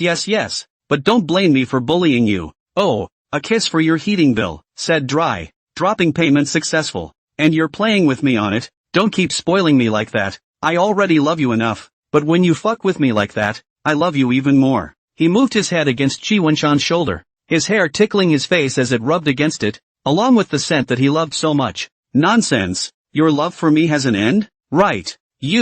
I really can't refute that yet. Fumiyama. I love you so much. She hugged his arm tightly. I know. It's not meaty when you keep saying such meaty things. That's the effect to get. Hey, after all, you used to squirm all the time, so if you get used to it like that, you won't be shy about expressing your emotions, right? So that's how it is? How cunning. That's who I am. Always playing a bit of a conniving game in fear of not getting you. So you're afraid I'll leave now that you're draped in a blanket with me? He cocked his head at her. Well, I can feel that feeling still exists. Ugh. Well then I'll just have to be the one to take a more expressive approach to my emotions then. He moved behind her and hugged her. Hey, don't tell me. Holding her body like this is kinda warm and cozy. Good way to go then. This emotion being suppressed. But maybe after confessing this to you, seeing how you behave will put me a little more at ease. What are you going to say? 7 years old and playing with fire and wetting the bed? Oops. What are you talking about? She was ashamed and annoyed. Originally, I wanted to rot in my stomach for the rest of my life. But seeing as how you've grown to love me more and more, and I'm kind of afraid you'll feel sad if you find out by accident, I might as well come clean to you. It's okay you say. Song Xinyue then spilled the beans on her past plans to guide Qi Wunshan's well-connected friends to do things that would annoy him. I'm done. She rubbed the corners of her coat uneasily, not daring to look back at him either. So, oh, no wonder. You're mad at me, aren't you? No, I'm just a little surprised. Really? Really? Her voice just sounded disturbed yet. Really, I'm actually kind of glad that you're willing to talk to me about it. It shows that you're willing to be honest with me and that you're gradually getting less sick. Sick? Oh, you're really not mad, are you? She tried, cautiously. Of course. He stroked her head and pinched her face again to show he didn't care at all. What's the point of not caring? Find out about it. Get into a huge fight with her. And then slam the door? And then make her better again? And then, arrest him, torture him like one of those perverted women in that book, and reform his will? What's the point, right? He wasn't that stupid. And what's more, he really couldn't stay away from her either. And he was indeed ready to accept this love. Accept her pervasiveness, her sick mind, and all that is bad about her. Likewise, receive her delicate gentleness, receive her attentive care, receive her only one in this life. Let bygones be bygones. It's not like it's a blood feud that kills the whole family and hates them for the rest of their lives. What? Go to them yourself and say blah blah blah a whole bunch of things to get him to play with him like he used to? Nerve wouldn't even dare write that. Really? It's true. And you're asking, don't you believe me? He gave her a gentle pat on the head. Ouch. Since you're not mad either. You're still hitting me. Humph. Nasty. Hug tighter. Yes. Yes. Yes. Those are in the past. What? I'm still going to get them? Right. Fumiyama, you're so nice. It was even more so for Song Shinyue. The fact that he was willing to accept these dishonorable things he had done to get him showed how high he was in his heart. There would be no fear of these things leaking out by accident, being known to him and then him being sad and upset. This way, I can also feel a little more at ease. Well, it seems that my own tuning plan was indeed successful, and Bunsan is already in the shape of a man who can't get away from me yet. Regardless of the plutonium, it still feels like it didn't quite work out and is something to keep working on. Song Shinyue, come on. Well, the fire is also roasted warm is. New Year's Eve also dry sitting. Accompany me to look at the cell phone. Okay?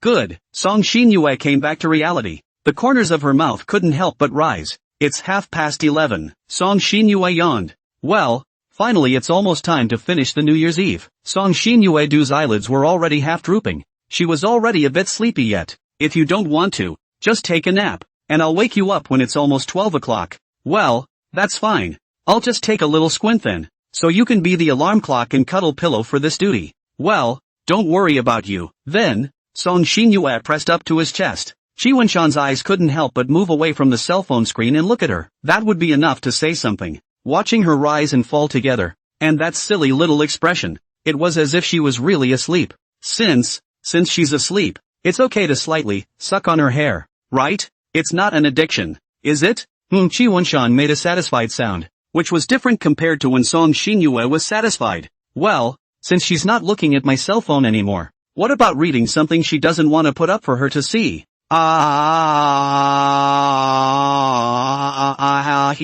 Don't worry, it's not a normal woman, it's just some sickly sounds. He couldn't be satisfied with one sickly girl, but he couldn't find another one. Could he? So Chi Wenshan had to find this kind of cyber-sick girl to satisfy himself. Just like that, time passed slowly. It was almost 12 o'clock. Chi Wenshan was still imagining things in his head, and when he looked at the time, he remembered Song Shinyue's command again and wanted to wake her up. But when he looked at her, she was sound asleep, with a smile on her face, still dreaming beautifully. He kind of didn't want to wake her up again. Thinking about it, then I'll stop calling her and cuddle up in bed and go to sleep. And you talk about New Year's Eve, and look how sleepy you are? Song Shinyue didn't respond, just clutched his clothes tightly. Chi Wenshan picked her up in a princess's arms and proceeded to rush to the bedroom before placing her flat on the bed. The bed was already made ahead of time, so it was just a matter of putting the covers back on and getting in there on your own and you were done. Hey, didn't we say in the previous article that Song Shinyue would never let go of her hold on Chi Wenshan if she was really asleep? Unfold the quilt, then spread it to cover her limbs. After all, in winter, the inside and outside of the quilt were just as off limits as the inside and outside of a North and South Pole science station. He turned off the lights in the living room. There was still a bit of light and sound from the fireworks bursting outside. It was all about celebrating this upcoming moment out there. Celebrating the fact that this little rock you live on has circled a star. Probably a very confusing behavior to the aliens. Well, don't crave the view. There's one last step that needs to be accomplished. And he burrowed under the covers. Just after lying steadily and adapting to the temperature of the comforter, Song Shinyue's mouth pressed up, and then again through his unsuspecting teeth. Coincidentally, the time Song Shinyue kissed up just happened to be the second when this year and the next year met. Phew hee hee hee. She smiled wryly and her face flushed. So you weren't asleep, lying to me. This is the first kiss I've given you this year, oh, and last year's goodnight kiss. Like it? She wrapped her arms around his waist and looked at him rather smugly again. Love love love.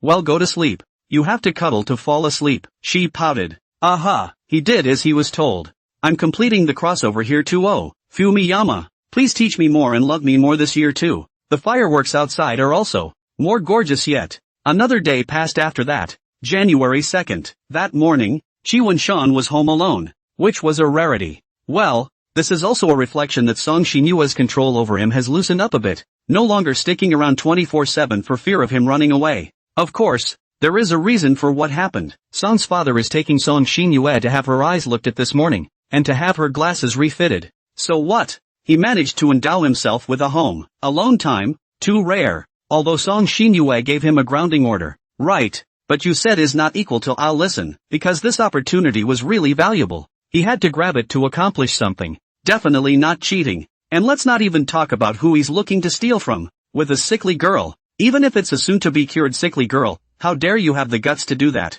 He's going to buy that ring, not just for that program, but he has to create a little surprise for her too. Time waits for no one. Chi-Wen-shan counted the pocket money he had saved and asked his parents for some more. This time, asking for money is quite simple. His own parents heard that it was to buy a ring for Song Xinyue. They have praised him for being responsible, grown up and whatnot. Then they sent the money, and also sent more to buy a good one. But if you buy it for them, they will absolutely just call you a loser, say the thought was received, and then ask you to return it. Anyway, bought it and out the door. Then it was detected by the laser sensor and sent the message over to Song Xinyue. Joking. Song Xinyue would have no insurance means. These are the holy relics from when the two were pulling the strings, and now they actually came in handy again.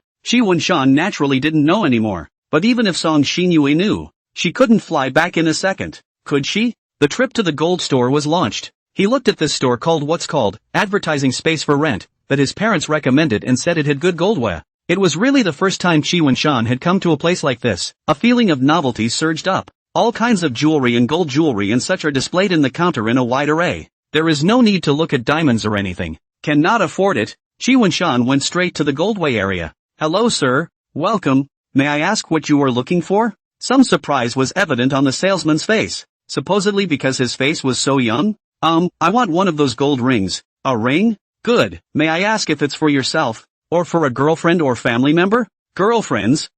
Make that two. Well, why don't you come with me then? And see which one you like. Chi-Wen-shan looked and picked. Just this one. There was no telling what kind she would like. May I ask how big your girlfriend's finger inches are? It's about mm. Luckily, I had measured it myself a long time ago. Okay. Would it be convenient to reveal the short name or something? We can engrave it on the ring. Need we? Can it be engraved? Right. No extra charge. Well, QWS. SXY. This was great. Chi-Wen-shan now even had an idea of what to say to her when the time came. Okay, hold on a second. Song Xinyue, who was waiting on the seat, felt the vibration of her cell phone and she picked it up to look at it. Then the brow furrowed. It was, running away? Trying to sneak away as soon as I'm not around? Damn Wen-shan. Now you know why. I'm always worried, right? It's obviously because you don't listen to yourself. Maybe something's up, but what could he be up to? Song Xinyue didn't understand. Never mind. The big deal is to go home and ask him about it. Finish your glasses. Surely it's nothing to worry about. Song Xinyue didn't seem to take this matter to heart, but she couldn't help but think about it herself. No way. No way. No way. It won't. It won't. It won't. Well, it looks like Chi-Wen-shan is going to be in a bit of trouble. Well, it didn't take too much time to buy things. Chi-Wen-shan stowed away these two exquisite little boxes and also went all the way back home. He knocked on the door. No one was there. Good. And all the way there he was always worrying about what she would do if she got back before he did. And it didn't look like that was going to be accomplished overnight. Now it's time to figure out how to get these two to her. See what happens. We'll have to have a blood drop ceremony with her then. And that will require an additional blood collection needle, which should be in the medical kit. Okay, it's almost ready for her to come back. Song Xinyue laughed as she placed the small bag on the top of the shoe cabinet. Let his guard down first. Little by little. Sideways. Come up and directly open the question is not her style. Well, Song Xinyue also acted as if she didn't know anything about it, which is kind of like a married couple. Then Song Xinyue rode onto Qi Wenshan's lap, who was sitting on the sofa, and then just sat there looking at him. Finished your vision test? How was it? He pinched her cheeks and didn't notice the difference. Ugh. Mild myopia. It killed my dad when the results came out, but luckily pseudomyopia can still be restored. Just have to wear it for now lately. Well, that's okay. Where are the glasses? Can you put them on for me? Okay. Song Xinyue temporarily got off of him and brought the small bag over. Then he took out the eyeglass case from inside, which contained a gold-framed eyeglasses, and proceeded to put them on. And then he showed them to Qi Wenshan in a rather godly manner. Well, doesn't it feel like I'm getting a rush of wisdom when I put it on? Then she pretended to push up her glasses again, as if her brain was going to get smarter. If only I could get smarter just by putting on a pair of glasses. Hey, what do you mean by that? That I'm not smart? Then she sat back down on top of him and grabbed his face hard, with perhaps a strand of other emotion in it. No. Xinyue is the smartest in the world. Never mind. Let me put it another way. After I put on these glasses, am I now filled with an air of a sensible big sister? He nodded frantically. How perfunctory. That said, your birthday is still a month older than mine. Yeah, hey, so hurry up and call out to your sister. Okay, sis. Hey, comfortable. She suddenly hugged up at once. It's a foul to hit someone with a ball. Hey, really is fortunate to have a soft cushion. Yellow card warning. That's how much you like to cuddle. Well, like it a lot. Oh, does I smell good? Fumiyama? She held on to him tightly before he could run away. Smells good.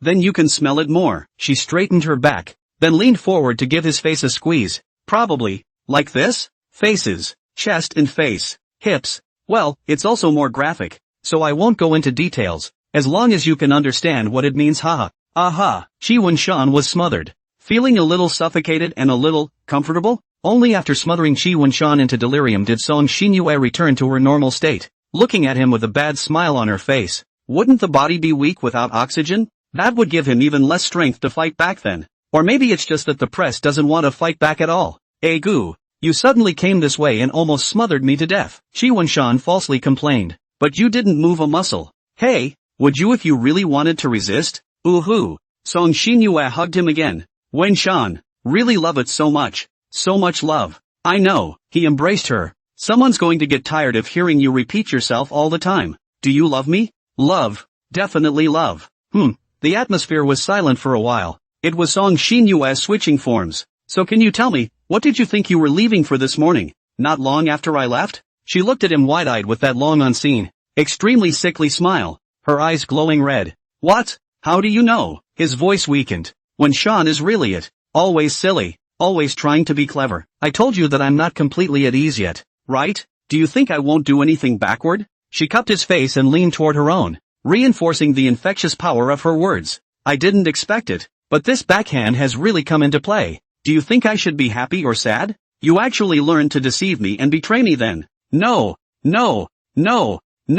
Xinyue, I went out for a reason. Oh, what's the reason? Even if you went out and made some unspeakable secret, please speak up in a big way. Honesty is what will make you suffer less. I just went out to do a little shopping. There's absolutely no way I went to get laid. Yes? She leaned over him and sniffed hard, catching a hint of another woman's scent, albeit faintly. I guess. I smell some other woman's odor on you. Oh? It's so bad, I'm going to have to clean you up a bit later. Her eyes became more and more cold, Lou, and it felt like the temperature had dropped. So cold. Even Qi Wenshan cannot help but hit a cold war. Xinu, I really just bought a thing. I'm not really lying to you. As for this odor, it will definitely be stained when you go out. Do you see what I believe? Didn't you buy something? Bring me what I bought so I can see it. Qi Wenshan gulped. Facing her in this form was really scary. Forget it, there's no need to care about the romantic atmosphere. Saving her life is important. Just for now. Okay, it's in the drawer under the coffee table. You can get it yourself if you're not sure.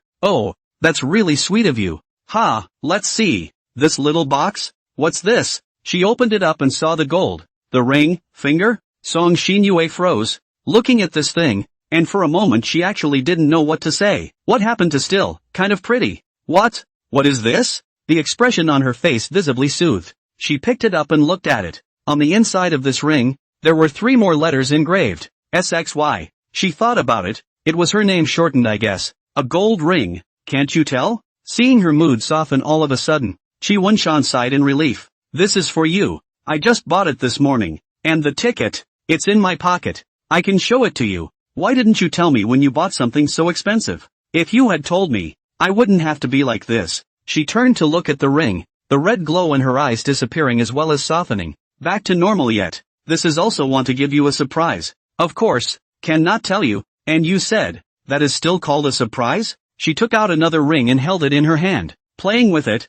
she was still a bit in love with it. How could she care about being angry with him again? QWS. Well, this must be his name. This guy, why is he buying this kind of stuff all of a sudden? You, why do you suddenly want to buy something like this? Don't you know that something like this has a great emotional meaning? No, don't you like it? Love it. I love it so much. She couldn't stop the corners of her mouth from rising as she looked at the two trinkets. That's not even a normal ring. Aren't you always afraid that I will leave you? That's why I found such a way. As long as it's implemented, we'll never be separated for the rest of our lives. Listening, Song Shinue raised her head with interest and looked at him who was serious and still had such a serious face. Then tell me, how? If, indeed, it can be done, I'll do it for any price. Ahem. Chi Wunshan cleared his throat, ready to start talking nonsense. No, telling a story. First of all, this ring is not just any ring. You see, it's all gold, right? How is gold formed? How did it form? She echoed. The supernova explosion. This metallic reflective sheen we see is actually the last romantic and brilliant glow of a star before it died billions of years ago. Humph. He was secretly pleased with the smooth introduction of the topic. Oh so, Song Shinue seemed to be listening very carefully. So yeah, the Lubbock shelters will be as gorgeous and moving as it is. But didn't it blow up? No. That's not true. The light from its explosion will last for many more years. Doesn't that mean that even life and death won't separate us? Kinda makes sense then. She nodded. Fu Chi Wunshan breathed a sigh of relief in his heart. I really didn't expect her to come this way. Fortunately I reacted quickly. Well, good. And this ring is not ordinary. Man, it was enlightened by the Grand Master of Wutai Mountain. What's so special about it? Song Shinue scrutinized it and felt that there was no mystery. There are after the human mage has opened the light there is a moon old man to pull the strings. After wearing it the little couple from then on forever sweet. Never separate. Never betrayal. Then again, the moon lords and the Buddhists, are they in the same system? Never mind. Whatever. It's just a lie anyway. Oh, this is so amazing. That's right. And look, it's got our individual names on the back, right? One-on-one. Personalized. Well, but after all your talk, isn't it just a somewhat magical gold ring? How is it going to identify us both? You're asking the right question. I'm really going to say it. Chi Wunshan took the ring over and proceeded to snub it. This ring it is necessary to drop blood to recognize the owner in order to formally utilize its effects. You have to drop my blood on your ring, and yours on mine, so as to realize the effect of heart-to-heart in binding the love bond. Really? You make it sound so mysterious. Look at you. You can even believe those evil stories and legends on the internet, but as a result you don't believe your darling's heartfelt words? He put on an aggrieved look. Fine. Believe you. Good. Since you believe it too, then, Chi Wunshan knelt down on one knee and pinched the ring. Shinue, will you let me put it on you? Let me prove my own heart to you, so that you won't be upset about me anymore. That you are the one for me. Will you? Idiot, do you think so? Of course I do. It's so fun to be so romantic and stuff all of a sudden. She smiled sweetly. You're sort of proposing to me? Really? You said you were engaged before, and now you're proposing? What a rush. That's not true. Anyway, let me put it on you first. Which finger should I put it on? On the middle finger of the left hand. I can't believe I didn't even do my homework. I'm going to take points off for that. Doesn't matter. He put it on her. Song Shinue felt that her heart was really beating fast now, very fast. She was really happy now. It was hard to express but it's not even close to being extreme. That's pretty. She smiled at the ring. Well, let me put it on you too. Here, give me your hand. He held out his hand. It's weird that who made me so angry before, now all of a sudden I can't get angry again. Who made you love someone like me? Yeah. Her movements were slow, not as if she was trying to accomplish a task in general. Rather, she was working on a work of art, one that she was most pleased with. After putting it on, she was in no hurry to let go. Instead, she held his hand for a few moments longer before separating. Isn't it time for the next step? To join us both, mentally and physically. Hold on. I'll get a blood collection needle. It seems like he wasn't joking around yet. He was really going to do it. This big dummy. Song Xinyue spat in her heart. He really thought that I really believed his flawed statement, right? But looking at the way he was busy with this and that for me, I really couldn't bear to poke at it. But then, it seems like his purpose was accomplished? Never mind. I'll just go along with him. Who made me so infatuated with you? Well, you do the stabbing. I'm a little afraid to. Shi Wenshan looked at the sharp little needle tip, and in his heart, he was still a little afraid. It's come to this and you're backing up? It's a psychological shadow from when I was a kid. It's not like it goes away with time, and I'm just the most afraid of needles when I'm getting a physical. Well, I'll just do it for you then. He offered her the tip of his finger, and Sung Shin Hyong held it to come, revealing the surface of the finger again. You're softer, huh? There was fear in Shi Wenshan's eyes. How much can this hurt? It's just this process of him sticking it down that you're actually afraid of, isn't it? Yes. Anyways, just be careful. You can imagine me as a gentle nurse sister. Now is about to collect blood. Little brother, be brave, be a man. How did you get yourself into a role? What? Can't you relate to it? Must I wear a nurse's uniform for you to be able to substitute into it? Alas, Fumiyama, you're really capricious. Alright, you hurry up and come. Shi Wenshan closed his eyes nervously. This is not still very afraid of the look? Good boy. I'll buy you a lollipop after I take the blood. How you're still getting deeper and deeper into the role by proxy. Okay, no kidding you. Zapido. Come on. Shi Wenshan closed his eyes, not looking away. Song Xinyue rubbed his index finger delicately, thinking about reducing his psychological pressure. But the more he messed with it, the more psychological pressure there was. Because when your eyes were closed, you didn't know when you were going to tie it, and you were moving around like that, and if you stopped, doesn't that mean you're going to tie it? First hand. Maybe people who aren't afraid of needles don't have a clue what it's like. Her hand stopped, followed by a zap. Shi Wenshan's body could not help but shake a little. It really doesn't hurt. It doesn't hurt as much as a fall, mainly because of the psychological effect of the ghost. Rub it on your ring. You help me move. My body has frozen and I can't move. TCH, as far as that goes. Song Xinyue put her hand out and put another coat on the ring. Done. Yeah.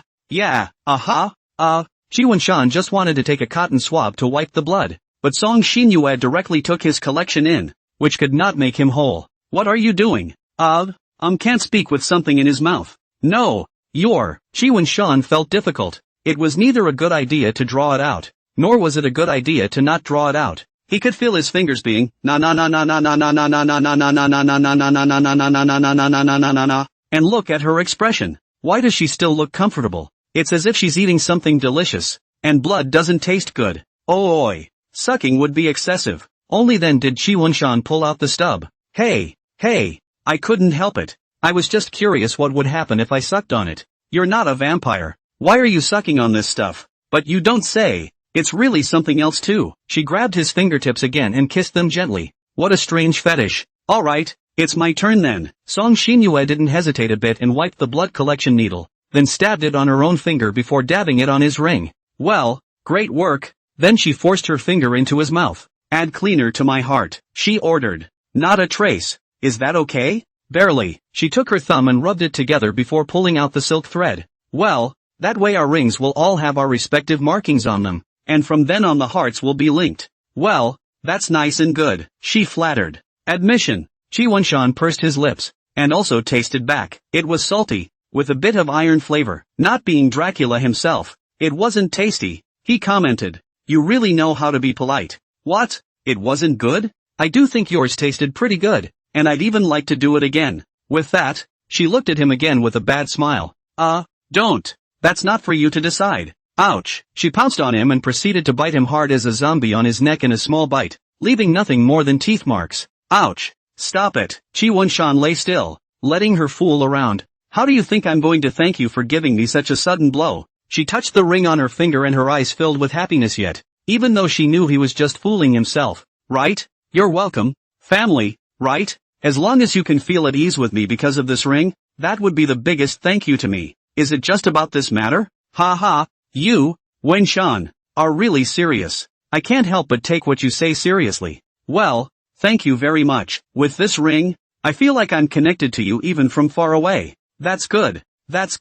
Really love you. I know you love me the most in your heart. There's no need to hang on to it all the time. I was afraid you wouldn't know. She turned on her side and lay on top of him. Oh, make yourself at home then. He stroked his head. Hey, that's nice of you. Okay, mission objective. Delivering the ring is complete. Reward goodwill plus, it's already full then. That's also pouring. Overflowing is overflowing. Oh hoo, almost forgot one thing yet. What's the matter with you? You're so startled. You've forgotten something? Does it matter? Send a friend with me. Damn. I didn't think of this layer. She still likes to send a circle of friends to is it possible to block your dad? That's fine. Let him know afterward anyway. Better forget it then. Okay, go along with your hair. I think my dad will be happy to see his daughter's happiness when he sees it. Hurry up and bring your hand over here. Like I did. Oh, ka-chow. Chi Wunshan clasped his hands together and silently prayed for himself in his heart. Don't pay any attention to your father-in-law. It's just a ring. The problem is, there's still blood on it. Will he think he's abusing his daughter? Send. Hey, my dad gave me a like. That was fast. Was his father on his cell phone 24/7? Ready to read his daughter's messages? Why do you think Song Xinyue inherited this from his father? What else did your father say? Nope. Just gave me the nod.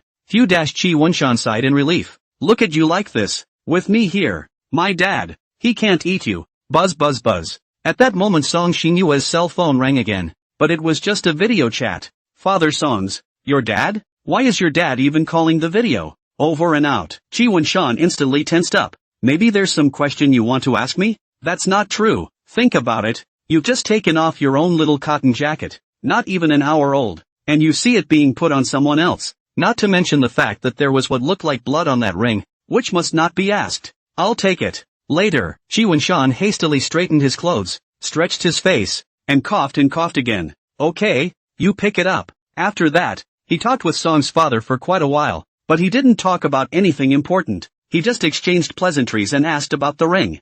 Chi Wunshan's body went limp. Just now was really the straightest he had ever sat with his back. You don't see how this is anything, do you? You've dealt with my dad so many times and you're still so nervous. Well, it's also psychological. Ha. Then I'll have to tell my dad to watch himself so he doesn't scare you. That's not true. Teasing you. Dumbass. She tapped him lightly on the forehead. My little heart just can't take this kind of joke from you. He closed his eyes. Didn't you just chat for a while? And you're so tired? Song Xinyue rode onto him. This position was quite bad. That's true. You say so many easily misunderstood things to your dad. Nope. You're just straight up making things up. How could I? Don't talk about your fiancé like that. Look at you again. You went straight to your dad's face before and opened up big. Straight up all that I asked you to marry me, isn't it? Look, there's the ring to prove it. A tip that might come in handy in the future. Propose with the ring on the middle finger of your left hand. Did you learn that yet? Alright. Let's just call it what it is. Auntie? Hey, this cannot be. The world to propose really belongs to your strange Still not sure if he confessed. No, I'll cook the rice first. It's going to be a fact. What are you doing? Chi Wunshan hadn't realized the problem yet. She picked up her cell phone and called a video over to Song's father. It was answered in seconds. And Chi Wunshan didn't even have a chance to stop it. Daddy. Then, it was all about talking about the engagement party, and calling his parents to make a personal trip to her house for an in-person interview. How things are getting worse and worse. Going in an uncontrollable direction. It's a bit of a rush. But this look makes it a fact, right? Hoo. There's no way for you to deny it anymore. She smiled rather smugly. Ugh. Chi Wunshan hollowly sighed, having once again lost the battle himself. Well, after all this chatting, let me make out with you first with a good mouth and teeth. Song Xinyue is like everywhere in the body cannot be. To itch to death, as if treating him like a tree, she kept rubbing against him. Ouch. Let's do this another way without making a scene. Shall we? And you're protesting on me? So I'm going to get even more of an inch. Why? Song Xinyue held him down on his body, then tied up his hair and ruffled it. Suck your itchy breath dry. So it's Song Xinyue in chimera form. Yes, a chimera is also a demon, and she still looks restrained. Her horns and tail aren't on display. X-hosted X, Chi Wunshan EXE, did not respond. It's so comfortable. He. The culprit Song Xinyue was not only unrepentant, she also pursed her lips at her victim in an extremely smug manner. She still had some unfulfilled intentions. She looked at the ring again and the corners of her mouth turned up. Well, since you don't want to move, I'm going to go make dinner and give you some energy. Where can you find such a virtuous and horny, clingy and golden sickly girl? Anyway, Just like that, Chi Wen-shan finished his delicious lunch. Ah, 3 straight knees. Not playing anymore. Come on, it was just a little mistake. Just play a few more games. Still playing games with me? Ha, no, it's not a good afternoon for luck to play. Do something else? Well, how about going out on a date with me? But it's too cold again. Chi Wen-shan noticed the unusual view outside the window. It's snowing. Then both of them immediately ran to the window and huddled in front of it. Wow, so beautiful. Song Xinyue's eyes lit up. Good lord, when did that go down? Just focused on the game. Didn't even notice it outside. I didn't think I'd actually see snow this year. Snow is probably one of those things that most people will enjoy now, as long as it's not too much of a distraction. It is so crystal clear, white and flawless, from ancient times to the present. How many literati wrote poems and inscriptions for it? When it falls to the ground, it becomes a great toy for children again. From sledding and skating to building snowmen and having snowball fights, there are so many things you can do with snow. But kids south of the Kinling Y River should be able to do very little of this. The snow is thin and can't accumulate, but it's nice to see the snow. That seems like a bit of a stretch. Well, look back at the reactions of both of them. Okay, I've decided that I'm going to drag you out on a date whether you want to or not. This kind of date doesn't come along very often. So get dressed. Here it comes. Here it comes. Take it easy. Well, a snowfall did bring a date too. Wow. Song Xinyue marveled at the whiteness. The last time she had seen snow was last time. Scarf, scarf, scarf. What a rush to get out without even tying this. He chided, then proceeded to put it around her. Oops, oops. Got so caught up in the snow that I actually forgot something so important. She smiled in embarrassment and patted her head again. Well, don't move yet. Let me tie it for you. Otherwise, if the cold wind gets into your stomach, you're going to get a bellyache for a while. Ha ha ha. You're so sweet. Fumiyama. I should. After all, you've been so good to me too. Okay, strap in and go. Aha. She took his hand. Are you sure you don't want to consider bringing your hat up? There's snow all over your head. It's snow and not rain. That's the feeling I want. Watching the snowflake slowly drift down and fall on me. What a feeling. Yes, yes, yes. It's good that you're happy. Humph. Isn't that the end of it? Spitting on me all the time. It won't happen again. Where do we go around first? Song Xinyue looked at him. Just go to that part from before. Make a couple laps around and then check out the rest. Aha. A snowflake landed on her eyelashes, and it was hard to see him yet. Well, this dress fits you pretty well too. Song's father wasn't joking, but really wanted to call both Chi's father and mother over to discuss the engagement party. Originally, after the New Year's Day festival, Chi Wen-shan had gradually forgotten about this matter. And now, right now, being dragged out to pick out clothes by Song Xinyue, it was already an arrow in the air. Especially when he told his mom and dad about it. His parents had amazement and disbelief written all over their faces. After all, what kind of person gets engaged after such a short time together? It was only after repeated explanations that he was convinced, and then he went off in a hurry to get ready. You've picked out such a huge pile. Song Xinyue had one in one hand, one next to it, and a huge pile waiting to be picked. It can't be helped. You know I have trouble choosing. Come on. This one. Change. Ugh. Chi Wen-shan could only cooperate. Well, not bad, not bad. Song Xinyue nodded. Every time I say it's nice, and every time I don't pick it, I always think the next one will be better. In case I choose this one and the next one turns out to be better, won't it be a loss? Okay, okay, don't waste your time. I think this one is fine. Let's not change it. Alright, according to you, when is Uncle Wine coming? Chi Wen-shan asked as he looked in the mirror and punched himself. After picking out the clothes, back home, Chi Wen-shan properly cleaned up himself from top to bottom, and his shoes were also cleaned. Just before when his dad came over for dinner, he messed up so seriously. Soon, he said he'd call us both when he came over. Good. Xinyue, can you see if I'm okay like this? Yes, of course, it's quite handsome. Lover's eyes. When you say that, it makes me less confident instead. Ho, you still don't believe me? Looks like it'll have to be proved to you yet. Chirp. Kisses, is that proof enough? Well, nodded Chi Wen-shan. Okay, you don't have to be nervous. This time it's mainly for the parents to talk. We just need to be good mascots. Ugh, that's still panic. 2. This is the second time I've been to your house, and it's so formal. Ha ha ha ha ha ha. Yeah, she poked him in the face. If you really don't want to face my dad, you might as well come hide in my room.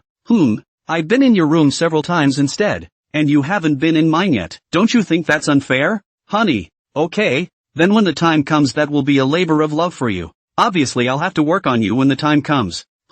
What do you mean? Ha ha ha. Song Xinyue revealed a lewd smile. That didn't seem like the right way to describe it. A smile like that of a demented woman.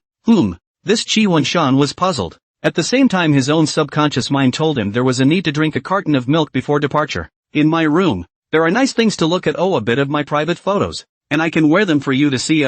She came to Qi Wenshan's ear and said. Qi Wenshan gulped. Alright, you don't have to talk about that for now. Quickly help me see where I haven't tidied up again. Well, alas, I do spoil you. She came to him and helped Qi Wenshan straighten his collar and stretch his clothes. Well, it feels like a wife ordering clothes for her husband who is about to go out. What a loving and cozy scene. After that, it was back to sitting on the couch waiting for the call. As soon as it rang, it was out the door as well. Good day, auntie. Good day, uncle. Qi Wenshan's face was slightly constricted as he slightly bent down and said, Oops, Xiaoqi is here.